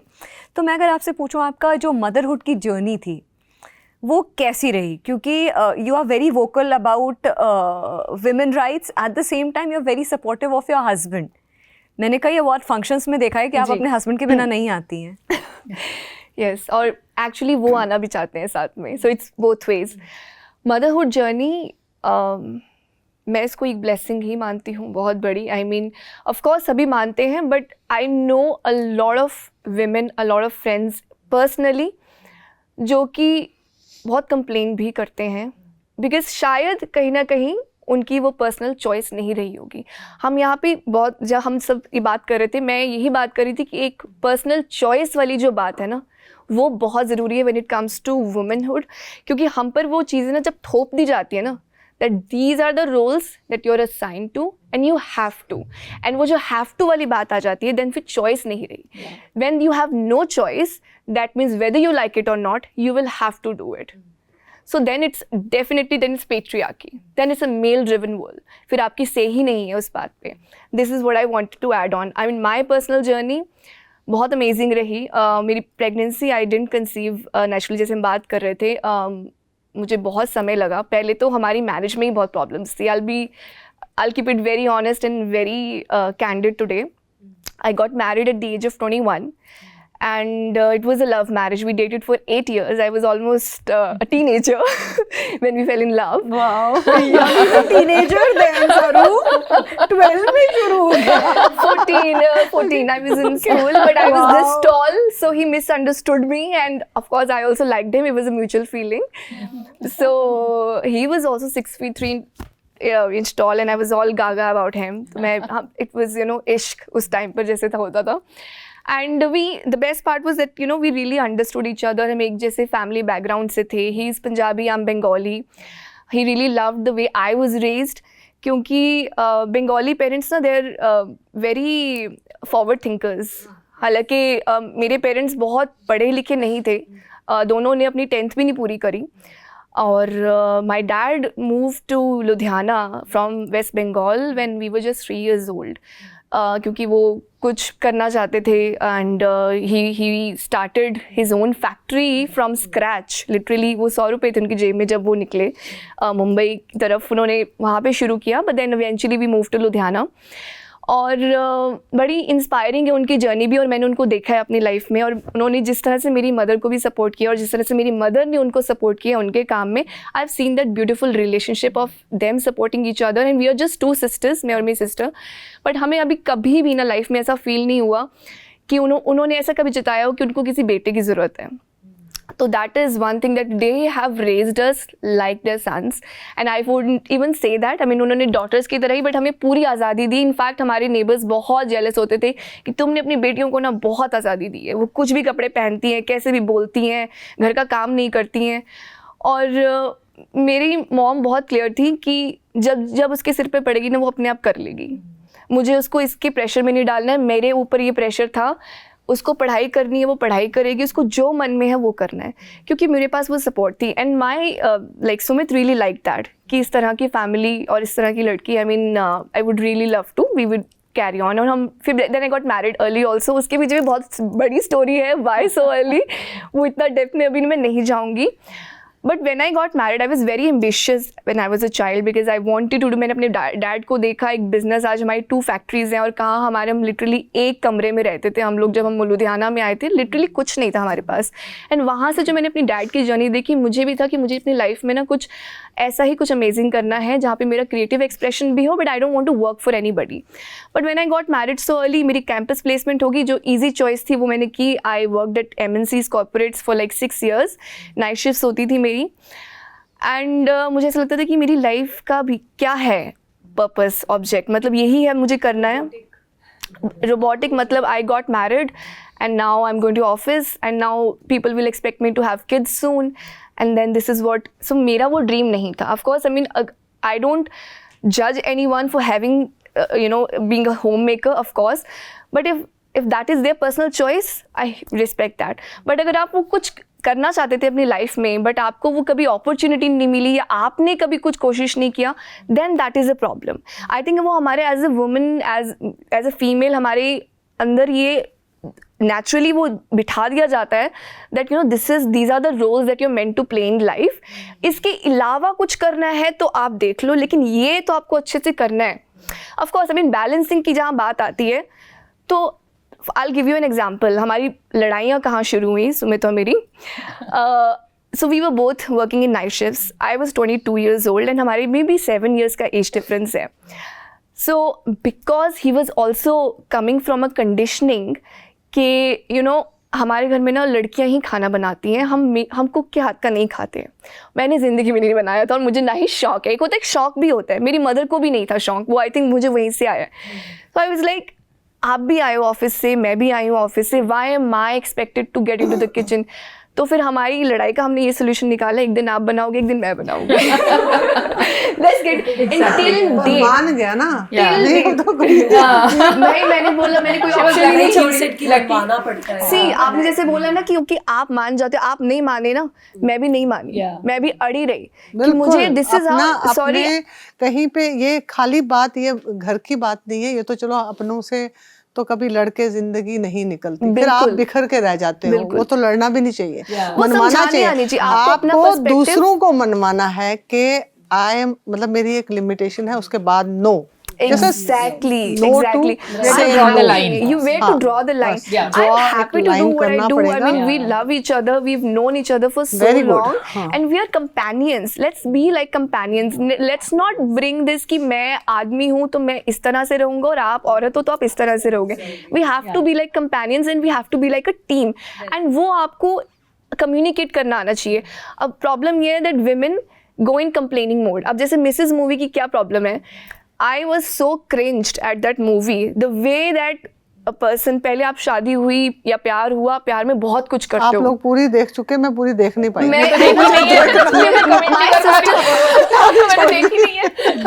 in love we let ourselves get abused. In love, Yes. प्यार के नाम पे, please stop doing that. You set the expectation right from the beginning. सही expectation set करना बहुत ज़रूरी है. And आप अगर आप बोल दोगे यार मैं सॉरी मेरे से नहीं हो पा रहा है, तो कोई क्या आपके लिए वो बुरा सोचेंगे? आपको अच्छी इमेज बनानी क्यों है भाई? वो अपनी नहीं, रियल फिर एक्सपेक्टेशन actually रखो ना, जो एक- आप कैरी ऑन कर सको सारी एक लाइफ. एक्सट्रीम लेवल पे लेके जाओ अपने आप को, फिर Exactly. डिवोर्स कर दो, फिर क्या फायदा? उसको Exactly. पहले ही स्टॉप करो। उसको कोई भी पहले ही जिंदगी में communicate करना प्रॉब्लम हो, जरूरी मुझे है. तो लगता है कि उसके एक इनिशियल स्टेज पे आप स्टॉप करो. इवन कहीं, मैं सॉरी टू से, कहीं फीमेल्स देखती हैं क्योंकि हस्बैंड्स का इन्फेक्शन होता है किसी और फीमेल के साथ, और वो देखती रहती हैं, वी विल वेट, हस्बैंड को कहाँ फंसाएंगे हम. एक एग्जैक्टली एक केस इनका हुआ है, वो हमारे एक बहुत क्लोज फ्रेंड में हुआ.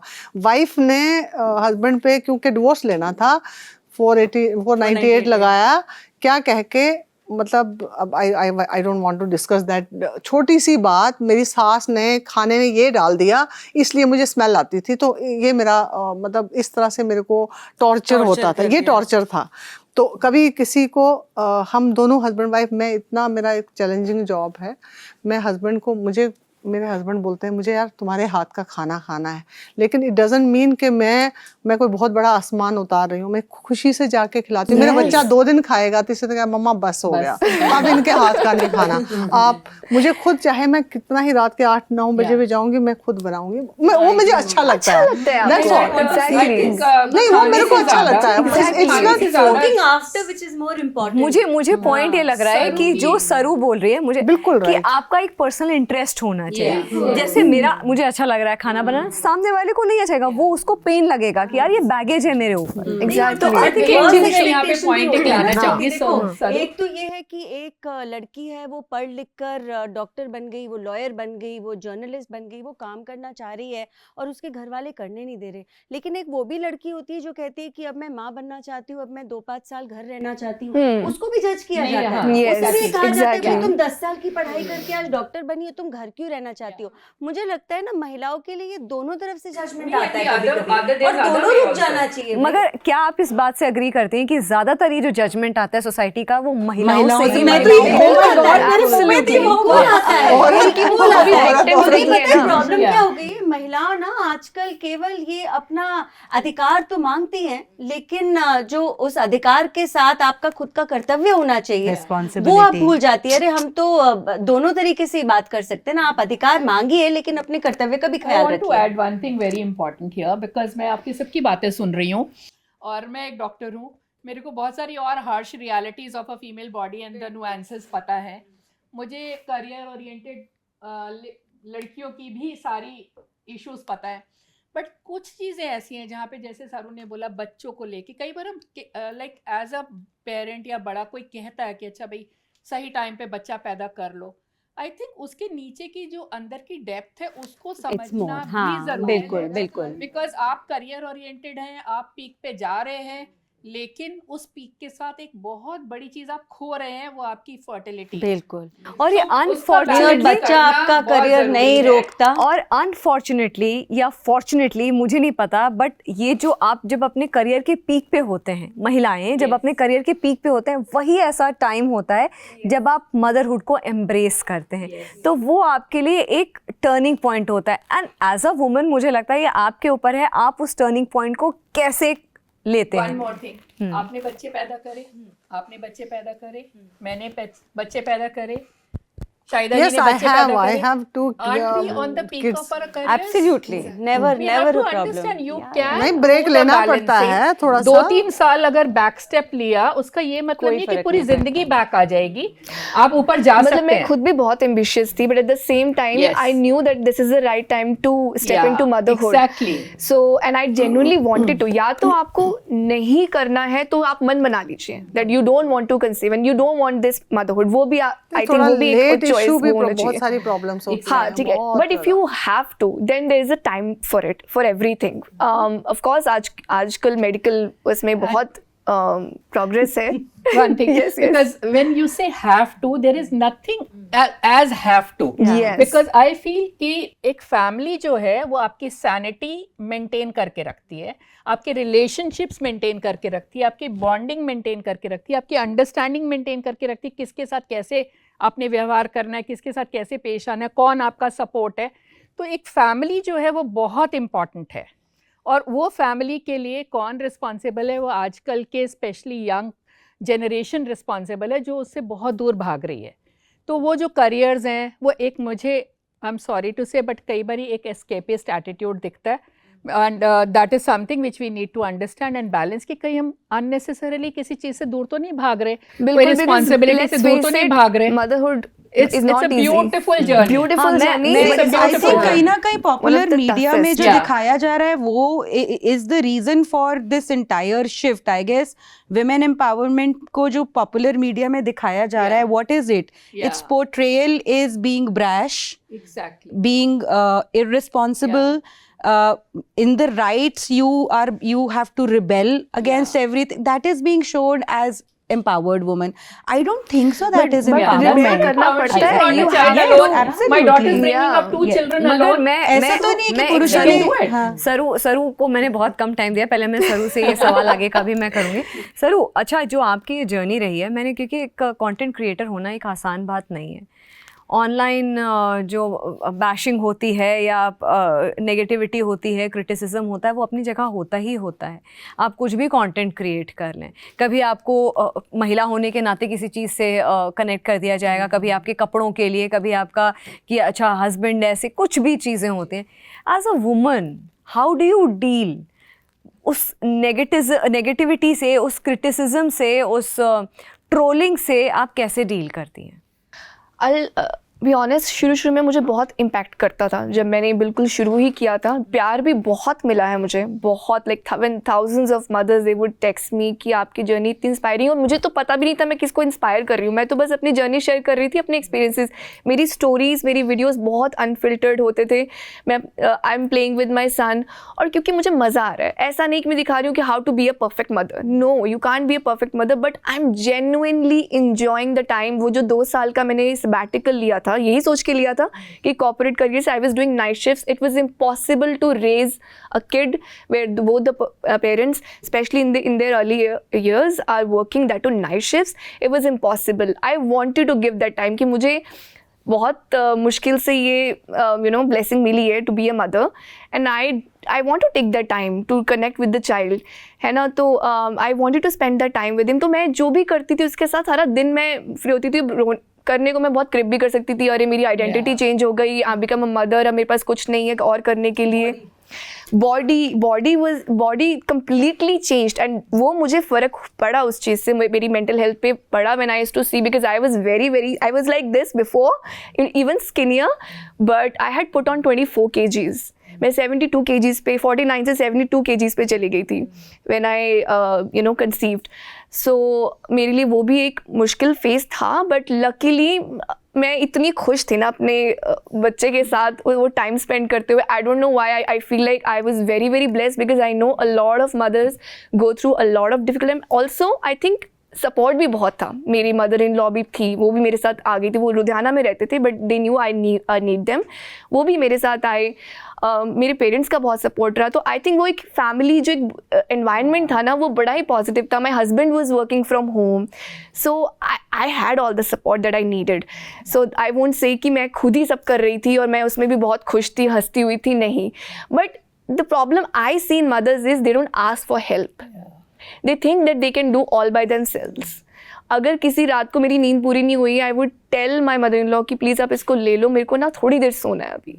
You need to speak up your needs. We think कि वी विल, अरे हमें कोई जज करेगा, हम we should not say this, वो ये क्या सोचेंगी. मुझे कोई फ़र्क नहीं पड़ता क्या सोच रहे हैं. मुझे पता है कि अगर अभी मुझे नींद नहीं मिली तो I will not be able to function. But rest of the time I am happily around my child. I am looking after, literally I would bathe him. Nanny वैनी कुछ भी नहीं थी. We couldn't even afford nanny at that time, and that is when my content creation, I was creating content also at the same time because I was not working, my salary was not coming, we were only surviving through my husband's salary, so I knew my limits. तो उसी में हम लोग manage कर रहे थे. but because I had a bigger purpose, because I started blogging at the same time, I started writing and people were appreciating. Forget about monetizing it. मुझे तो कभी भी नहीं मैंने सोचा था कि इससे मुझे कभी पैसे आएंगे और ये मेरा करियर बन जाएगा.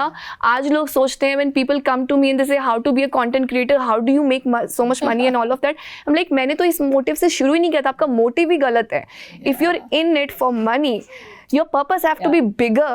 Your purpose can't be just कि मैं मोनेटाइज कर लूँ, बस आज शुरू करूँ और मैं कल मुझे पैसे आने शुरू हो जाएं. Sorry, then it won't work because anything that is derived with from money and fame, it won't last long because the moment it stops coming your motivation is gone.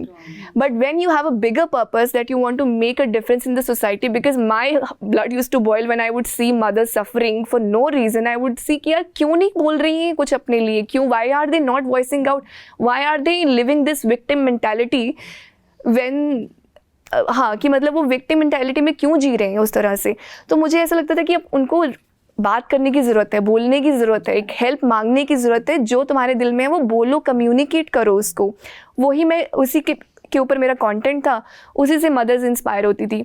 अब करने वाले, बहुत हेट करने वाले, उनका आप कुछ नहीं कर सकते. वो तो उसमें भी बोलते थे ये तो सब दिखावा है, इसकी तो लाइफ ऐसी है नहीं है, ये असली में ऐसी होती होगी, इतनी खुश होती होगी अपने बच्चे के साथ, इसने अपनी जॉब छोड़ दी, ये तो मिलते साथ टाइम डाइटिंग करती होगी. तो ये कमेंट्स तो आते ही थे. बहुत जल्दी मैंने सीख लिया कि इन लोगों का कुछ नहीं किया जा सकता because they are also coming from the place of pain and envy because they are not living that life. उनकी लाइफ ऐसी नहीं है तो वो इसलिए दूसरों के ऊपर प्रोजेक्ट कर रहे हैं. आई थिंक सरू की स्टोरी में अभी थोड़े दिनों पहले एक रील डाल दी इंस्टाग्राम पे, बहुत ज़्यादा वायरल हो गई है. वो आती है अपने कॉर्पोरेट ऑफिस से रील बना रही है, उसने पुलाव बनाया अपने हस्बैंड के लिए, पुलाव खिलाया, इतनी खुश हो रही है, मैंने पहली बार दही भी जमाई. और स्मृति, you won't believe her comments. The women were like, "You're a blot on womanhood. How can you celebrate being a slave?" And then she is replying, and one woman said, "How can you see your husband sitting with a phone while you are serving him?" And I said, मुझे तो phone देखता ही बहुत अच्छा लगता है. She replied that to someone. भाई मैं तो चाहती हूँ कि वो फोन ही देखे, तुम्हें क्या प्रॉब्लम है? पर देखो एक अंडरलाइंग मैसेज है सरू की स्टोरी के अंदर जो बहुत इम्पॉर्टेंट है. मैं चाहूँगी कि मैं इसे हाईलाइट करूँ कि फैमिली सपोर्ट कितना इम्पोर्टेंट है. both me and my husband are gynecologists. Like we used to deliver so many babies. We produced 2 babies, but there was, without even saying, there was equal responsibility which was shared, understanding. कहीं पे जहाँ पे नहीं हो रही है वहाँ बोल दो. Synergy, love, respect. Exactly. I think ये 3 चीजें very important. So I really love that part of your story because call for help. नहीं, we are celebrating womanhood और एक्चुअली यही होना चाहिए कि हम ना हमेशा अपनी जगह को, अरे हम उनसे क्यों मांगे, हम खुद क्रिएट कर सकते हैं ना अपनी जगह. और हमारा ये जो पर्पस है, हम अपनी इंडिविजुअल जर्नीज के बारे में बात करें। ऐसा नहीं है, I am sure each one of you is happy being a woman. किसी को Yes. प्रॉब्लम है, No. किसी को नहीं Yeah, problem. no, not at all. Have we thought of ever कि हम डिग्रेड करके किसी दूसरे जेंडर को वी विल बी हैप्पी? हमारा पर्पस नहीं था। हमारा पर्पस सिंपल है, we will talk about our journey. और हमारी जर्नी से अगर कोई पर्सन, कोई यंगस्टर अगर मोटिवेट हो रहा है, शायद सरू की जर्नी से कोई एक ऐसी लड़की है जो अभी भी फाइट करे कि मैं करियर चूज करूं कि motherhood, I am at the peak of my fertility, what should I choose? तो I think she is the best example Exactly. Things like that, because I here. run an app and I get this question हमेशा constantly, ये सवाल आता है, मैं अपना career क्यों छोड़ूं ये बच्चा पैदा करने के लिए? मैंने बोला कि भाई तुम्हारा हस्बैंड नहीं कर सकता तो तुमको ये करना पड़ेगा। सॉरी, कभी अगर वो स्टेज आएगी, रिसर्च होगी कि हस्बैंड पैदा कर पाएंगे, तब सोचे, तब बात करेंगे। लेकिन जिसका काम है, अब काम भी नहीं है, लेकिन वो भगवान ने बनाया है ऐसा कि हम ही कर पाते हैं, और उससे बड़ी ब्लेसिंग नहीं है। Saru, I was so impressed कि it's a blessing, we have to take it as a blessing and not as a curse and motherhood is not a curse. क्योंकि मैं पुरुषों के लिए काम करती हूँ, बहुत क्विकली बोलती हूँ स्मृति, हम तो आज विमेंस डे पे महिलाओं की बातें कर रहे हैं। ऐसे बहुत सारे पुरुष हैं जिनको अपने परिवारों के लिए बहुत कुछ करना पड़ता है जो वो नहीं कर पाते हैं। Because I work for on men's issues, मेरी बहुत एक नेचुरल इंस्टिंक्ट होती है, जब कोई कैब ड्राइवर होता है या जो ये लोग होते हैं, इनसे मैं बहुत फ्रीक्वेंटली कम्युनिकेशन करती हूँ। मैंने इतने इंटेलिजेंट पुरुष जो कैब ड्राइवर की आज कर रहे हैं, क्योंकि अपने उनको परिवारों को पालना है, वो कर रहे हैं। तो ऐसा नहीं है कि बस अपने सिर्फ महिलाओं के ही अपने परिवारों की रिस्पॉन्सिबिलिटी के आगे ढाए जाते हैं। बहुत सारे पुरुष भी हैं जिनको वो करना पड़ता है जो वो नहीं करना चाहते, क्योंकि उनका परिवार है, क्योंकि उनकी रिस्पॉन्सिबिलिटी है। तो बट उसके बारे में तो बात नहीं करते हैं। बात होती कम नहीं है। होती है, Basically, we have to be sensitive towards each other. That's important. अच्छा, आखिरी के कुछ सवाल हैं, वो मैं बहुत जल्दी आप लोगों से लूँगी। पहले साध्वी जी आपसे लूँगी ये सवाल कि लोगों को एक महिला आध्यात्मिक गुरु को लेकर के क्या मिसकॉन्सेप्शंस हैं, इसको मैं इस चीज़ से जोड़ूंगी कि आज भी भारत में कई ऐसे मंदिर हैं जहाँ पे महिलाओं का जाना वर्जित है। तो एक एस्पेक्ट, एक महिला आध्यात्म गुरु होना, क्या मिसकॉन्सेप्शंस हैं ये? स्मृति, ये तो बहुत ही ज़्यादा इम्पोर्टेंट क्वेश्चन है, बिकॉज आप देखो कि जब एक पुरुष एक आध्यात्मिक पद पर होता है तो कोई ये नहीं पूछता, लेकिन जब एक महिला होती है तो प्रश्न किया जाता है, क्योंकि आज भी हम लोग कहीं ना कहीं मेल डोमिनेटेड सोसाइटी का पार्ट है। हम यहाँ पे फेमिनिज्म की बातें कर रहे हैं, और मेरे लिए फेमिनिज्म है दोनों जेंडर को इक्वली ट्रीट करना। स्पिरिचुअलिटी क्या है? जो सबको इक्वल ट्रीट करती है। जब हम अपने स्क्रिप्चर्स की बात करते हैं, because I draw my strength from my scriptures from सनातन संस्कृति, तो रामचरितमानस में गोस्वामी बाबा कहते हैं, ईश्वर अंश जीव अविनाशी चेतन अमल सहज सुख राशि। उन्होंने कहा कि you are part and parcel of the God, आप उसके अंश हैं। उन्होंने ये नहीं कहा कि महिला अंश है या पुरुष अंश है। हमारे शास्त्रों ने बाइफिकेशन नहीं किया, हमारे शास्त्रों ने भेदभाव नहीं किया। ये भेदभाव मानव के बनाए हुए हैं। मुझसे भी एक इंटरव्यू में किसी ने क्वेश्चन पूछा, स्मृति, कि क्या आदिगुरु शंकराचार्य जी की जो पद है उस पर क्या महिला सुशोभित हो सकती है? मैंने उनसे कहा कि क्या ये प्रश्न आप एक पुरुष से जाकर कर सकते हैं कि महिला और पुरुष में समाज को बांटा ही क्यों जाता है? जब एक छोटी बच्ची पैदा होती है तो आप बोलते हैं pink is your colour and blue is the colour of boy. Who gives that colour बाइफिकेशन? कि एक बच्ची के होने पे पूरी गाड़ी को आप पिंक कलर के बलून से सजा देते हैं, और जब एक लड़का होता है तो आप उसे ब्लू कलर के बलून से सजा देते हैं। जब एक लड़की को आप किचन सेट गिफ्ट करते हैं और लड़के को आप गन और कार गिफ्ट करते हैं, तो वहीं से ही ये समाज में भेदभाव का प्रारंभ हो जाता है। तो इस भेदभाव को हमें कंट्रोल करना होगा, और इसमें बहुत इंपॉर्टेंट ड्यूटी जितनी माताओं की है उतनी पिता की भी है। Both the parents are equally responsible for this.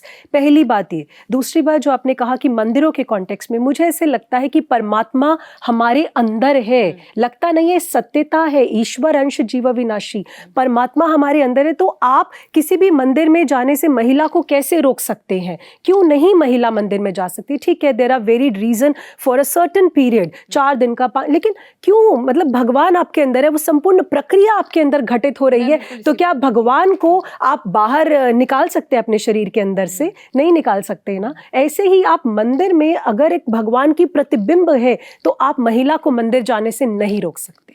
अच्छा, आपका जो सवाल आपसे किया गया था आदि शंकराचार्य जी की पदवी पर क्या कभी कोई महिला बैठ सकती है, शायद ये सवाल इसलिए किया हुआ क्योंकि आज तक कोई बैठा नहीं। तो क्या कोई बैठेगा आने वाले समय में? मुझे लगता है ज़रूर बैठना चाहिए, और इसकी शुरुआत जो हमारे पॉलिटिक्स में हुई है उसको भी मैं थोड़ा सा चेंज करना चाहूँगी। चारू जी यहाँ पर बैठी हैं, सरकार का समर्थन करती हैं। 33% जो रिजर्वेशन बिल आया है उसके लिए मैं सरकार को साधुवाद देती हूँ, मोदी जी को। लेकिन 33% क्यों, 50% क्यों नहीं? नारी आधी आबादी है तो उसको 50% करना चाहिए आपको, और आज भी इस राइट के लिए फाइट करना पड़ रहा है। आप कैबिनेट में देख लो कितनी कम महिलाएं हैं, और जब एक आदिवासी महिला को प्रधानमंत्री बनाया जाता है तो कैसे कैसे प्रश्न आ जाते हैं। आज भी हम, भारत प्रगति कर रहा है, निसंदेह इसमें मन में प्रसन्नता होती है, लेकिन दुख भी उतना होता है जब ऐसे प्रश्नों का सामना करना पड़ता है कि क्या आप ये प्रश्न एक मेल से पूछ सकते हैं? आधी आबादी नहीं है। उसके बाद जब संत समाज की बात होती है तो लोग खुलकर ये बोलते हैं कि क्या आप जाएंगी कभी राजनीति में? आपका मतलब, why do even you have to ask such questions? Can you ask this question to a male? मेरा पहला प्रश्न है। दूसरी बात, नारी क्यों नहीं सुशोभित हो सकती पद पर? नारी सृजन करती है, नारी बेटी है, नारी बहन है, नारी आपका घर चलाती है, नारी प्लेन उड़ाती है, नारी सब कुछ कर सकती है, नारी समाज को दिशा दिखा सकती है, और इसका प्रत्यक्ष प्रमाण ये सभी नारियां हैं जो इस पैनल पे बैठी है। Smriti, you are taking up the show so well and I congratulate you, my heartiest appreciations. तो नारी सब कुछ कर सकती है, इसीलिए ऐसा प्रश्न ही नहीं बनता। और हाँ, आगे आने वाले समय में नारी इस पद को भी सुशोभित करेगी। बहुत सुंदर। मैं इसका सवाल का एक जवाब देना चाहूँगी, बिकॉज अगर नारी एक देवी के रूप में मंदिर में ऑलरेडी पूजी जा रही है तो हम ये सवाल ही क्यों कर रहे हैं? बट तो फिर वो वहाँ होती ही नहीं। प्रॉब्लम तो ये है कि वहाँ सवाल होती कर ही रहे नहीं वो। हैं, तो सवाल needs to be addressed. Why are we questioning? I mean, क्योंकि जैसा कि आप ही, हमारे ही इस पैनल में कई चीज़ें निकल करके आई कि कई वर्षों से पूजा गया नारी को, फिर नारी का अस्तित्व खोया, फिर वापस से उसको हमने रीस्टैब्लिश करने की कोशिश कर रहे हैं। और हम महिलावाद या हम फेमिनिज्म की बात नहीं कर रहे हैं, हम उस इतिहास की बात कर रहे हैं जो हमारे ही पुराणों में, हमारे ही वेदों में है, लिखित है, उसका प्रमाण है। भूल गए ना हम उसको। एक बात और जोड़ना चाहूंगी। देखो, रिलीजियस बिलीफ्स में कहीं ना कहीं आस्था है। आस्था के पीछे अगर आप लॉजिक लगाओगे तो वो भी मुझे सही नहीं लगता। अब जैसे सबरीमला में जो है, अब उन देव जो हैं वो उनको सेलिब्रेट माना जाता है, इस वजह से बहुत सारे रीजंस हैं।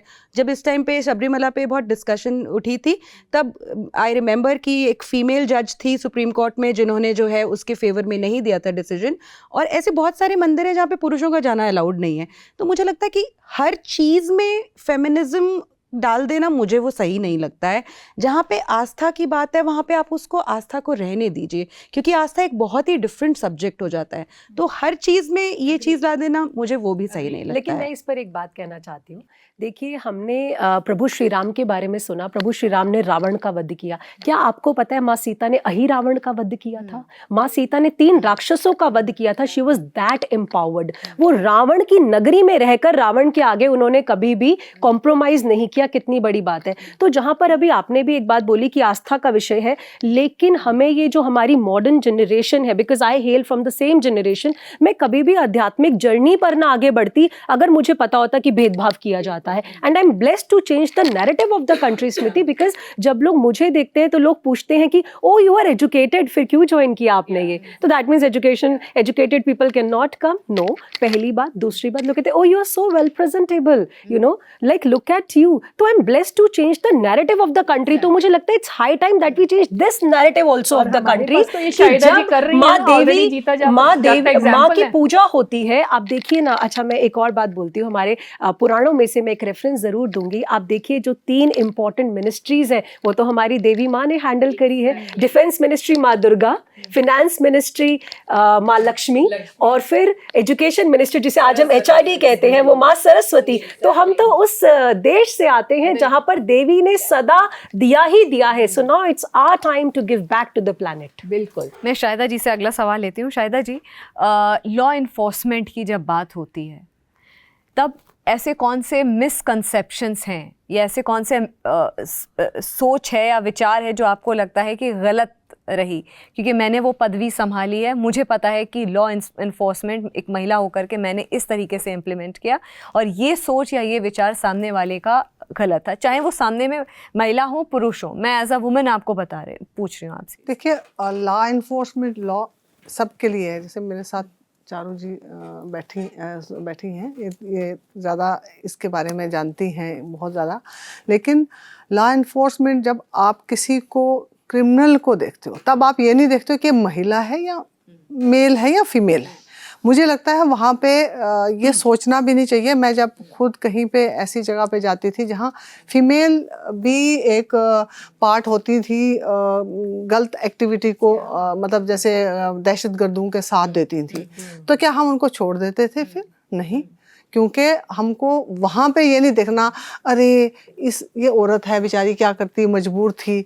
अगर मजबूर थी, एक लेडी का मैं एक छोटी सी मिसाल देती हूँ कि लेडी के घर में हम गए, उसने अपने घर में बाकायदा, बेशक उसके हस्बैंड ने साथ मिलके दिया होता, बनाया होगा, पूरा प्रॉपर टाइप हाइडोट बनाया हुआ था, बट उसको जब हमने पूछना शुरू किया तो वो बिल्कुल नहीं बोल रही थी, बिल्कुल नहीं माना उसने। फिर हमने जो अपना डिग्री लगानी थी उसको, जैसे चाबी लगानी थी, वहाँ पे ये नहीं देखा हमने कि ये मेल है या फीमेल है, इसको माफ़ किया जाए या मतलब उसके लिए कानून कम है या मेल के लिए ज़्यादा बनता है।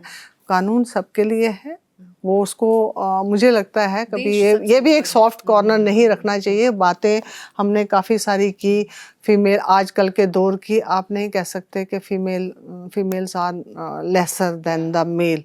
वो कहीं पे मेल बेचारे वाकई पताड़े जाते हैं उनका। मैं हमेशा कहती हूँ, मैंने शायद लास्ट इंटरव्यू में भी आपको बोला, लोग सोचते हैं कि पहले हमें एक कंसेप्ट दिया जाता था कि मेल अच्छा पढ़ सकते हैं, मेल अच्छा एडमिनिस्ट्रेशन कर सकते हैं, मेल ही करता धरता घर का है।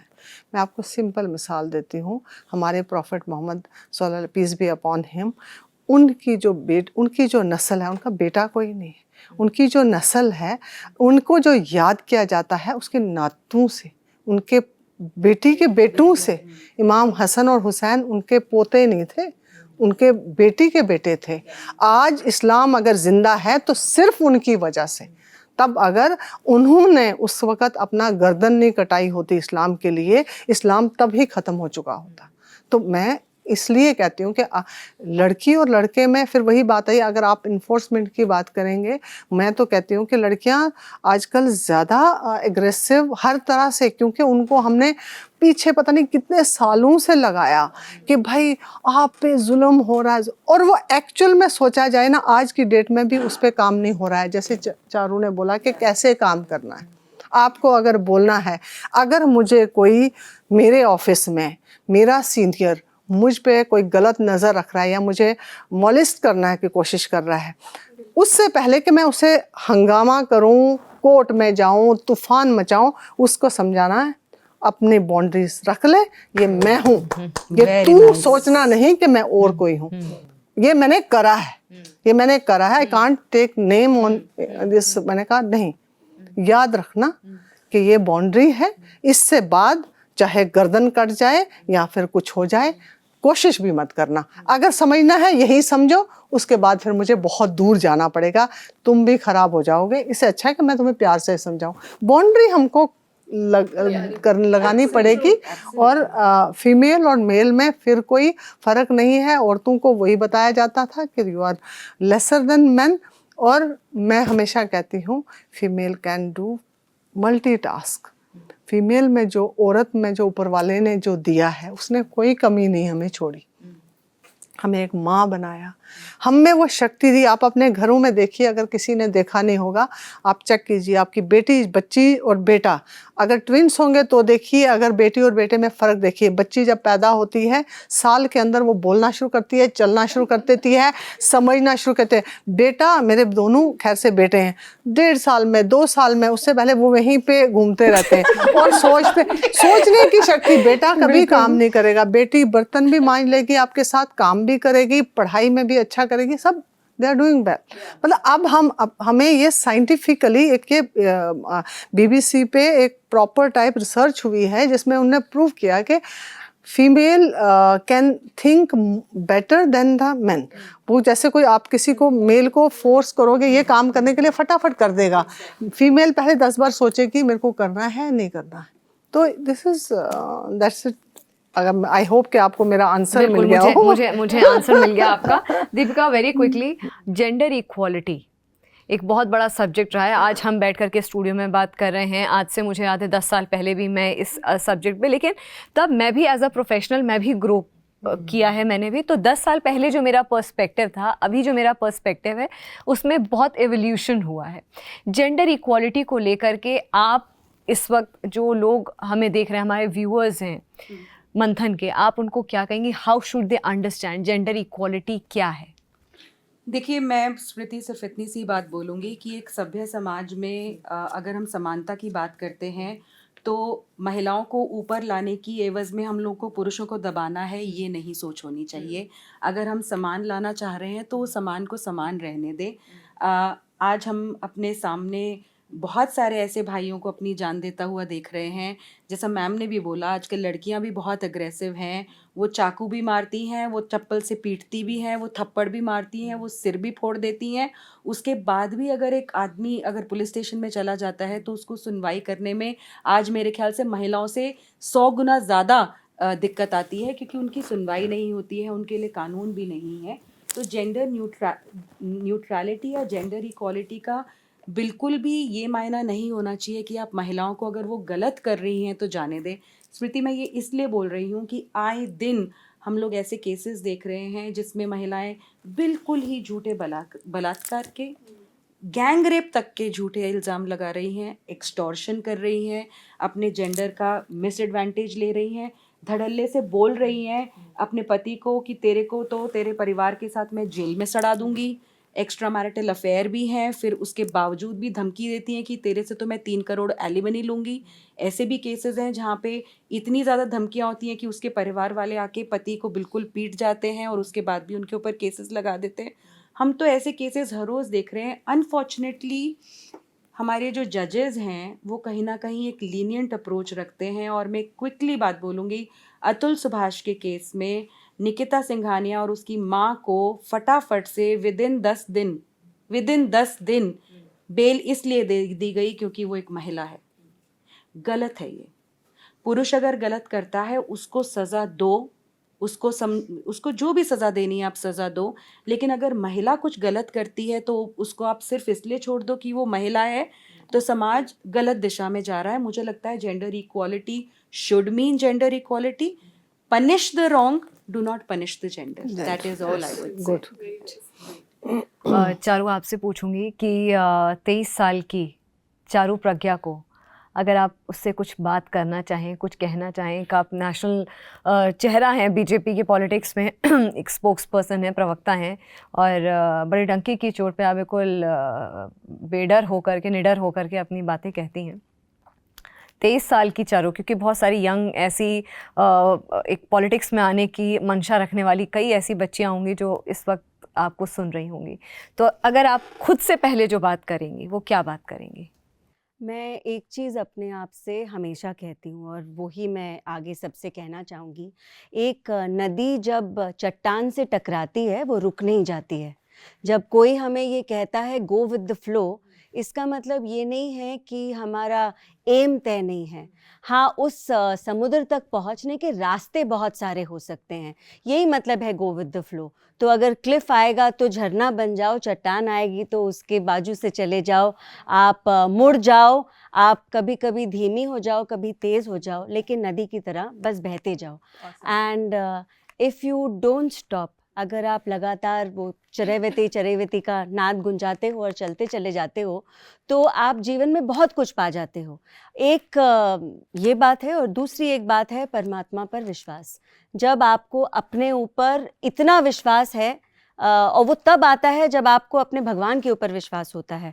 जो आपके अपने लिए प्लान्स हैं वो बहुत अच्छे हैं, लेकिन उससे भी बेहतर प्लान्स अगर कोई बना सकते हैं तो वो भगवान जी बना सकते हैं। तो if something doesn't work out, don't feel bad, just realise कि थोड़ा सा रास्ता बदल गया है, थोड़ा सा आपको लेफ़्ट राइट जाना पड़ सकता है, लेकिन जहाँ आपको पहुँचना है आप पहुँचोगे ज़रूर। सच्चे मन से मेहनत करोगे तो फल आपको मिलेगा। आप जो चाहते हो शायद वो ना मिले, लेकिन उससे बेहतर मिल सकता है। ये बात आप खुद से भी मैं हमेशा कहती हूँ, पता है, क्योंकि हमारे साथ ऐसा होता है ना स्मृति, बहुत बार हम लोग अपनी जो खुश खबरियाँ होती हैं वो सबके साथ बहुत शेयर करते हैं, खासकर आजकल सोशल मीडिया पे। जब भी हम खुश होते हैं, जब कुछ अच्छा काम करते हैं, अच्छा खाते हैं, अच्छा देखते हैं, अच्छा घूमते हैं, हम सब सोशल मीडिया पे शेयर करते हैं। लेकिन जो हमारे लो पॉइंट्स आते हैं, जब हमारा मन ख़राब होता है, जब हमको ऐसा लगता है कि ये गलत हुआ मेरे साथ, वो सारी बातें हम उतना खुल के बता नहीं पाते। आई थिंक हमारे अंदर, सब बच्चियों के अंदर, सब बच्चों के अंदर ये ज़रूरी है एक रिजिलियंस बिल्ड किया जाए। वो रिजिलियंस हमारे अंदर से आएगा, हमारी पेरेंटिंग से आएगा और इस समझ से आएगा कि हमको जितना मज़ा अपनी विक्ट्रीज़ को सेलिब्रेट करने में आता है, उतने ही धैर्य के साथ हमें अपना लो पॉइंट बिता जाना चाहिए। बहुत सुंदर।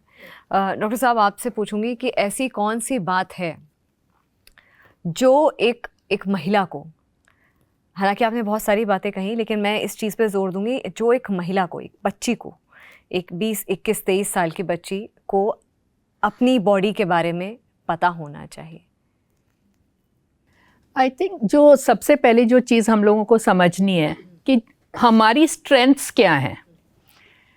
अगर एक लड़की को बचपन से, लड़की या लड़के की बात नहीं करूँगी, बट बच्चों की बात करूँगी, कि अपनी स्ट्रेंथ्स को पहचानिए, अपने फेलियर्स को पहचानिए, and then work towards balancing them out. क्योंकि कई बार क्या होता है कि कई फियर्स होते हैं जिनकी वजह से आप आगे ही नहीं बढ़ पाते हैं, और कई बार कुछ स्ट्रेंथ्स ऐसी होती है कि आप ओवर कॉन्फिडेंस में धड़ाम से नीचे गिरते हैं। सो दोनों ही ख़राब हैं। एंड लड़कियों के लिए जो स्पेशली अपनी बॉडी को लेकर के उनको जो अवेयरनेस होनी चाहिए, एक 20, 21, 22 साल की लड़की को। जो इम्पॉर्टेंट चीज़ है, यस, कि कभी एजुकेशन के साथ कॉम्प्रोमाइज़ नहीं करना है, कभी हेल्थ के साथ कॉम्प्रोमाइज़ नहीं करना है। बहुत इम्पॉर्टेंट है एम्पावरमेंट का सही मतलब समझना है। बिकॉज अभी आज की जो एजुकेशन है वो एक्चुअली, सॉरी टू से, मैं डिफ़र कर सकती हूँ बहुत सारे लोगों से इस पैनल में, वो एम्पावरमेंट का मतलब बहुत अलग है। Education is not empowerment. तो वो इम्पॉर्टेंट है, और वो संस्कार जो है वो 21-22 साल पे नहीं आने वाले हैं, वो बचपन से आते हैं, एक लॉजिकल अपब्रिंगिंग के साथ बैलेंसिंग करना। जो एक बच्ची को, एक 20, 21 साल, 23 साल की एक छोटी यंग बच्ची को अपनी बॉडी के बारे में, अपनी हेल्थ के बारे में, सो हेल्थ बॉडी के बारे में, कि अगर मैं 25 साल की होती हूँ या मैं 30 साल की होती हूँ, तो ये सारे फैक्टर्स हैं, एज अ वुमन मुझे अवेयर होना चाहिए। Okay, so exactly, hormonal changes. या so I tell you, so what जो आप सोच रहे हो, जो हार्मोनल चेंजेस हैं, वो एक बच्चों के अंदर 21-22 पे नहीं आते, लड़कियों में स्पेशली। वो हार्मोनल चेंजेस आपके आने शुरू होते हैं 8 साल से, और 8 साल के बाद फिर एक बड़ा मुकाम आता है 13 साल पे, फिर 13 साल के बाद फिर आपका एक रिप्रोडक्टिव एज ग्रुप चालू होता है। उसके बाद आता है एक 35 से 40 साल के बीच में जो प्री या पेरीमीनोपॉजल है, और फिर आता है रजोनिवृत्ति जो मीनोपॉज है। और हर फेज़ के अंदर आपकी पर्सनालिटी, आपके रिएक्शंस, आपके एक्शंस हर तरह से बिल्कुल टोटली डिफरेंट होते हैं, और उसको समझना और उसका ध्यान रखना वो एक लॉन्ग प्रोसेस है। एंड आई फील कि उसके लिए स्कूल्स, टीचर्स को बहुत एक इम्पॉर्टेंट रोल, स्पेशली क्योंकि ज़्यादा समय बच्चे स्कूल में बिताते हैं, और पेरेंट्स को बहुत ध्यान देना है। तो वो जो इम्पॉर्टेंट चीज़ें हैं, जैसे हम लोग, और स्पेशली हमें भी अंडरस्टैंड करना होता है कि अच्छा ये टीनेज है, एज है, तो ये ऐसा क्यों बिहेव कर रहे हैं और इसको कैसे बैलेंस करना है, इसमें आपको हेल्थ का क्या ध्यान रखना है, इम्यूनाइजेशन कैसे करनी है, प्रिवेंशन है, जैसे अब कैंसर वैक्सीन वगैरह हैं, वो सब बचपन की तो हम लगा देते हैं, लेकिन उसके बाद की नहीं लगती। टीनेज प्रेगनेंसी को कैसे बचाना है, फैमिली प्लान, हम जो ये सारे जो इश्यूज इस एज पे आते हैं, बिकॉज वो एक अलग तरीके का डेवलपमेंट हो रहा होता है, आपके हार्मोन्स आपको एक अलग दिशा दिखा रहे होते हैं, तो वो उनको बैलेंस करना, and to deal with them from the male counterparts also. So good touch, bad touch, बहुत सारी चीज़ें हैं। इट्स लाइक बचपन से ही जो कंडीशनिंग होनी बहुत ज़्यादा ज़रूरी है। एंड हाउ पीपल, हाउ वो, हाँ, सो उसके लिए प्रिपेयर करना बहुत ज़रूरी है।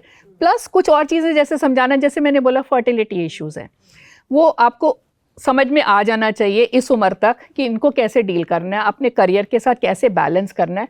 अनदर वेरी इंपॉर्टेंट थिंग कि आजकल हम बहुत लंबी उम्र जी रहे हैं। देखिए हमारी जो लाइफ एक्सपेक्टेंसी है वो ऑलमोस्ट 70 साल है। आपका जो मीनोपॉज है वो 46 साल के आसपास आ जाता है। तो उसके बाद एक तिहाई ज़िंदगी आपने उसमें गुजारनी है, और उस फेज़ के लिए भी तैयारी करना यहीं से ही शुरू होता है। आप 50 के होके नहीं कहेंगे कि अच्छा अब मैं अपनी बोन हेल्थ को ठीक करूँगी, अब मैं अपनी बॉडी शेप को ठीक करूँगी, अब मैं ये करूँगी, ऐसा नहीं कर सकते। It has to be a lifestyle, which I would agree with Saru कि it has to be a constant lifestyle. So I just want to say one thing.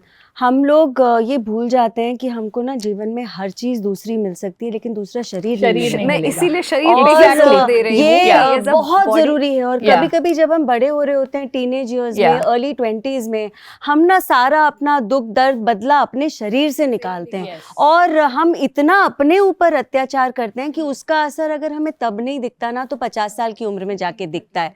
तो ये मैं सबसे ज़रूर कहना चाहूँगी कि सब कुछ दूसरा मिल जाएगा। आपके कपड़े बिगड़ गए, दूसरे ले आइएगा, नौकरी दूसरी लग जाएगी, डिग्री आप एक और ले आओगे, हर चीज़ जीवन में दूसरी मिलती है, शरीर हमें एक ही मिलता है। तो हमारी पहली जिम्मेदारी अपना खुद का ख्याल रखना है। एक मैंने ऐड देखा था जिसकी मैं हर बार जिक्र करती हूँ कि एक इंटरनेशनल वुमेंस डे से पहले एक ऐड आया था जिसमें दिखाया था कि how women are celebrating their health. कोई अनार खा रहा है, कोई संतरा खा रहा है, कोई जूस पी रहा है, कोई ड्राई फ्रूट्स खा रहा है, and this is how they are empowering themself health wise. इसीलिए मैं हेल्थ पे जोर दे रही थी। आपको कुछ मैं बस ये बोल रही थी कि बहुत इंपॉर्टेंट है जो भी आपने क्वेश्चन किया कि 21 साल की बच्चियों के लिए 23 टॉकिंग इज हीलिंग। आप बात करो, जो भी आपके इश्यूज आ रहे हैं, चाहे वो रिलेशनशिप इश्यूज है, चाहे वो बॉडी हेल्थ इश्यूज है, चाहे वो मेंटल हेल्थ इश्यूज है, it is no more a taboo. Speak up for yourself, stand up for yourself, बात करो। जब तक बात नहीं करोगे आपको समाधान नहीं मिलेगा, इसीलिए बात करो। Talking is healing. I think but talking के लिए अपॉर्चुनिटी मिलना भी बहुत ज़रूरी है, बिकॉज ज़्यादातर क्या होता है कि आपको सबड्यू कर दिया जाता है। एंड स्पेशली जब कई बार ये होता है कि मदर के पास भी गए थे, अरे अरे ये तो बहुत नॉर्मल है। हमारा ये जो नॉर्मल वाला इशू है ना, and even the mental health, I would say कि focusing on mental health right now is a बहुत ही इम्पॉर्टेंट एरिया है।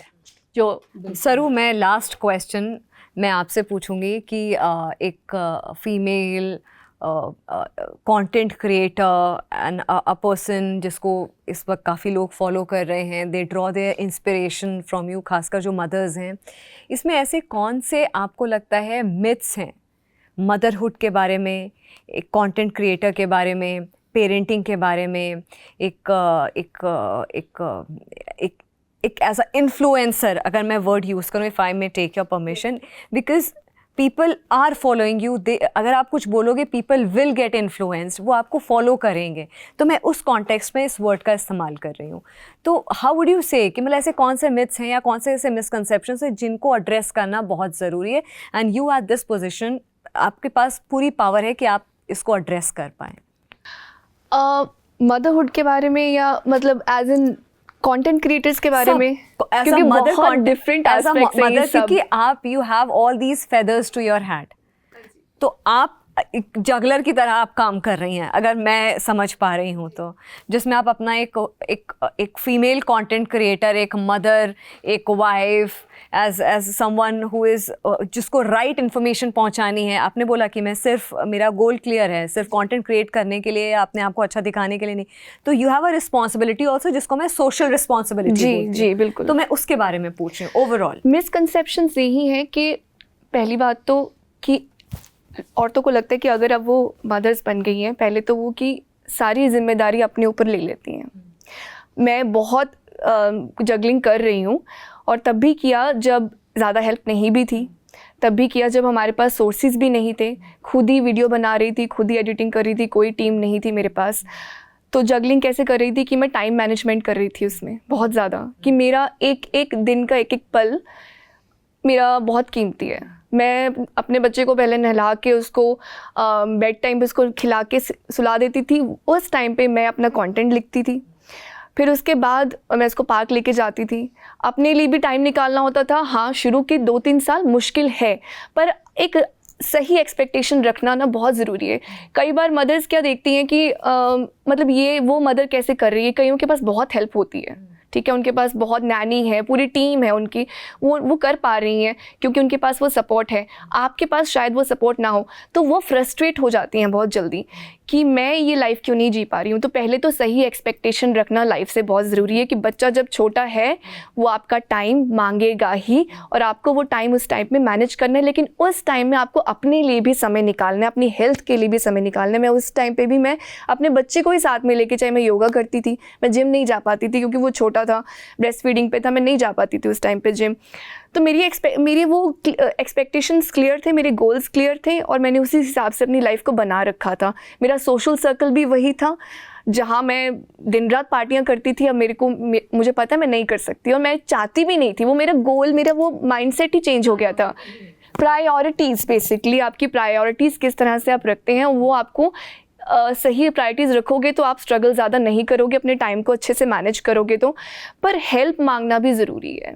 आप सब कुछ ही आप सोचो कि मैं मैनेज कर लूँ, नहीं मुझे अगर जैसे मैंने एज ए कंटेंट क्रिएटर जब मैंने शुरू किया, जब थोड़ा फाइनेंशियली हम बेटर होने लगे, तो मेरी सबसे पहली ज़रूरत मुझे जो लग रही थी एक नैनी की थी, ताकि मैं कुछ टाइम अपने लिए भी निकाल पाऊँ।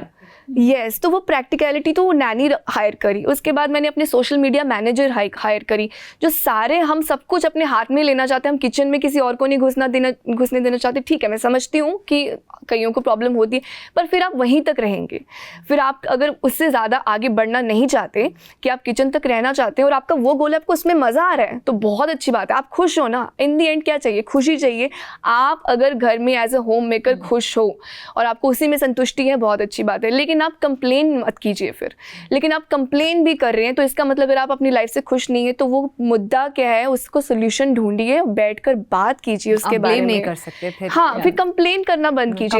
और कंप्लेन करो कि कंप्लेन करने से पहले ही आप उसको डिस्कस करो ना, प्रॉब्लम क्या है, मुझे कुक की ज़रूरत है। मैं अगर घर पे बहुत हल्ला होगा, अरे बाप रे हमारे घर में तो कभी कुक नहीं आई, ये तो कभी भी नहीं हो सकता। अरे क्यों नहीं हो सकता? मुझे और भी काम करने हैं, मुझे किसी इवेंट में जाना है, मुझे शूट करना है, मुझे पैसा कमाना है, मुझे इंडिपेंडेंट होना है, फाइनेंशियली इंडिपेंडेंट होना है। तो मुझे उन सब के लिए मुझे एक हेल्प की ज़रूरत है, और मैं नहीं कर सकती इतना कुछ।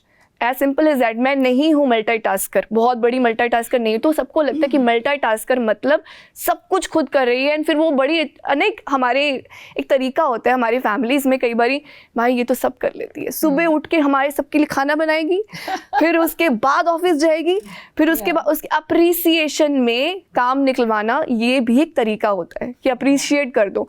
लेकिन आप खुशी खुशी कर रहे हो, लेकिन ये कंडीशनिंग भी बन जाती है। मैंने अपने खुद के घर में, मतलब हमारे घरों में मैंने देखा है, मैंने अपनी फ्रेंड्स को ये करते हुए देखा है, और मैं ये कहती हूँ भाई तुम खुशी खुशी कर रहे हो तो ठीक है, लेकिन रो मत फिर कि मैं सुबह सुबह, तुम्हें अगर क्रेडिट लेना है इस बात का कि मैं सुबह 5 बजे उठ के पूरे घर का खाना बनाती हूँ, लेकिन फिर वो गली में बैठकर चुगलियाँ भी करेंगी, मेरी सास तो बिल्कुल हाथ नहीं हिलाती। अरे यार तुम पहले ही बोलो ना।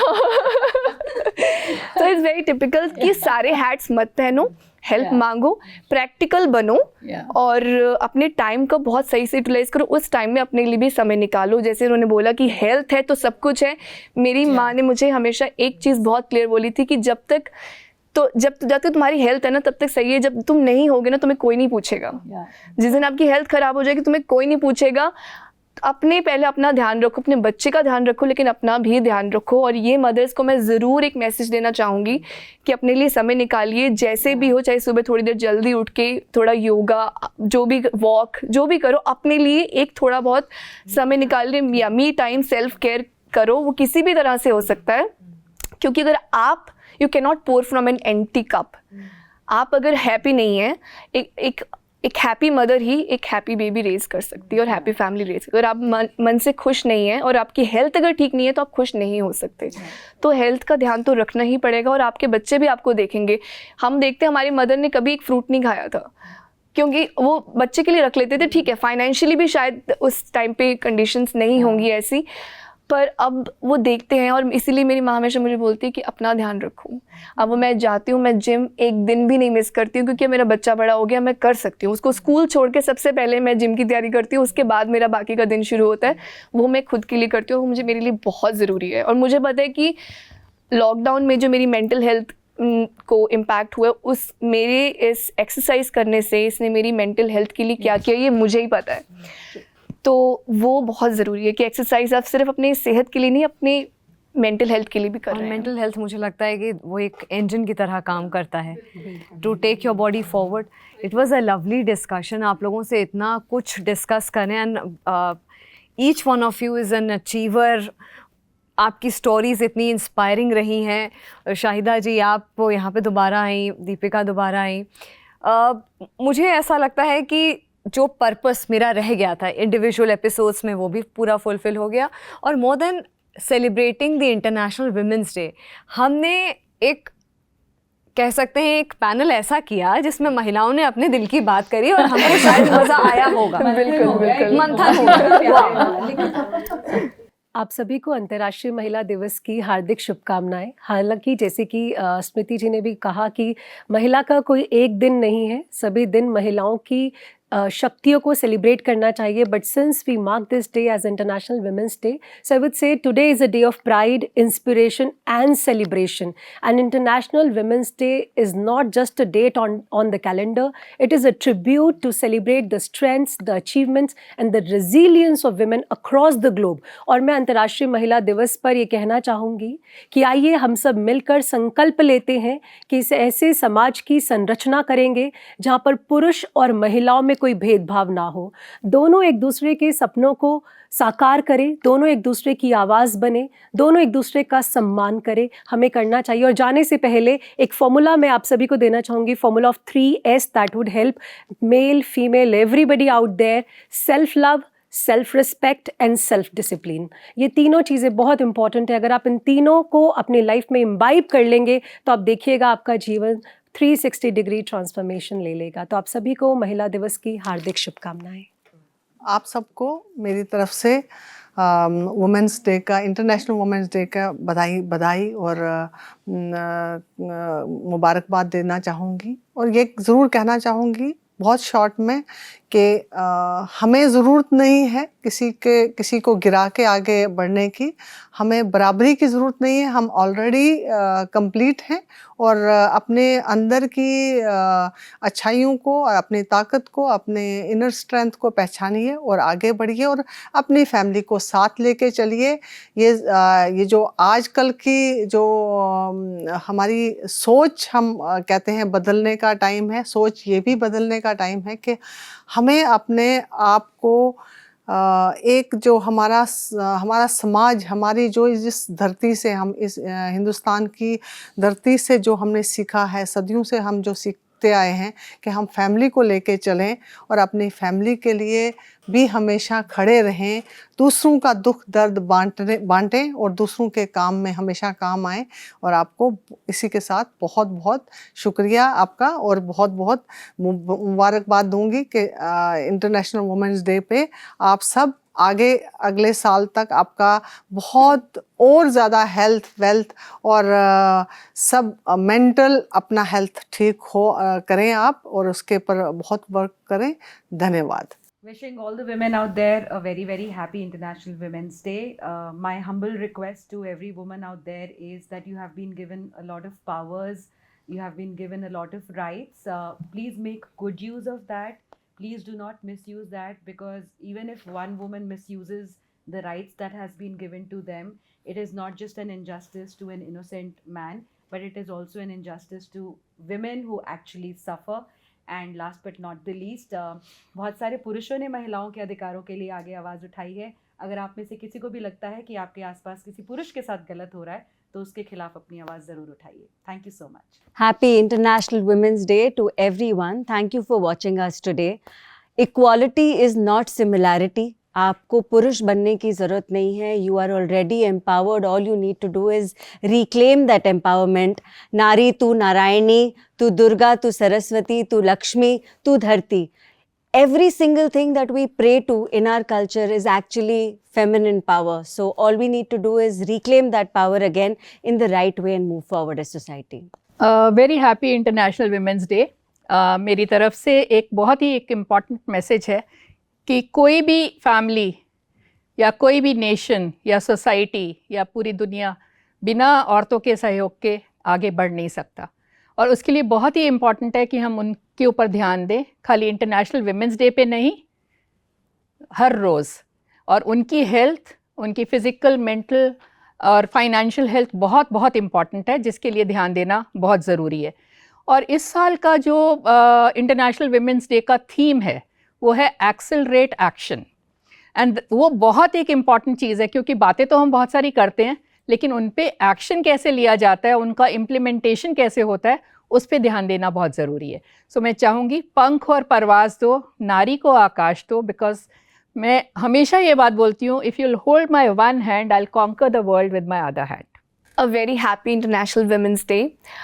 इस वुमेंस डे पे मैं एक ही मैसेज देना चाहूँगी आप सबको जो आप देख रहे हैं, कि you can not pour from an empty cup. मैं ये हमेशा बोलती हूँ। तो अगर आप खुश हैं तो आप तभी आप अपने बच्चे को, अपनी फैमिली को खुश रख सकती हैं। तो इसीलिए अपनी खुशी के लिए अपनी सेहत और अपनी मेंटल हेल्थ का ध्यान रखना बहुत ज़रूरी है। अपने लिए समय निकालिए, अपनी सेहत पर कोई एक्सरसाइज कीजिए, हेल्दी खाना खाइए, अपने बच्चों का बचा हुआ खाना खाना बंद कीजिए, जैसे अपनी मम्मियों को हमने देखा है हमेशा करते हुए। अपने लिए भी हेल्दी न्यूट्रिशियस खाना बनाना शुरू कीजिए। मैं बहुत बार सुनती हूँ कि औरतें कहती हैं कि आप घर पे अगर अकेले हैं तो अपने लिए क्या बनाएं, मन नहीं करता खुद के लिए बनाने के लिए। खुद से प्यार करना बहुत ज़रूरी है, और खुद से प्यार करने का सबसे पहला निशान यही है कि आप अपने आप को नरिश करें, अपनी सेहत को, तभी आप दूसरों का भी ध्यान रख पाएंगी। Thank you. उम्मीद करती हूँ कि आज का ये शो आप सभी को बहुत पसंद आया होगा। आप लोगों ने कहीं ना कुछ ऐसी जो कहानियाँ होती हैं जो आपको टाइम एंड अगेन इंस्पायर करती हैं, मुझ तक ये इन्फॉर्मेशन पहुँचती है, आप कमेंट बॉक्स पे लिखते हैं। तो इस बार भी मैं ये उम्मीद करती हूँ कि यहाँ से बहुत सारी जो रॉ अनफिल्टर्ड कहानियाँ हैं आप लोगों को इंस्पायर करेंगी। फ़िलहाल आज के इस एपिसोड में इतना ही। नमस्कार।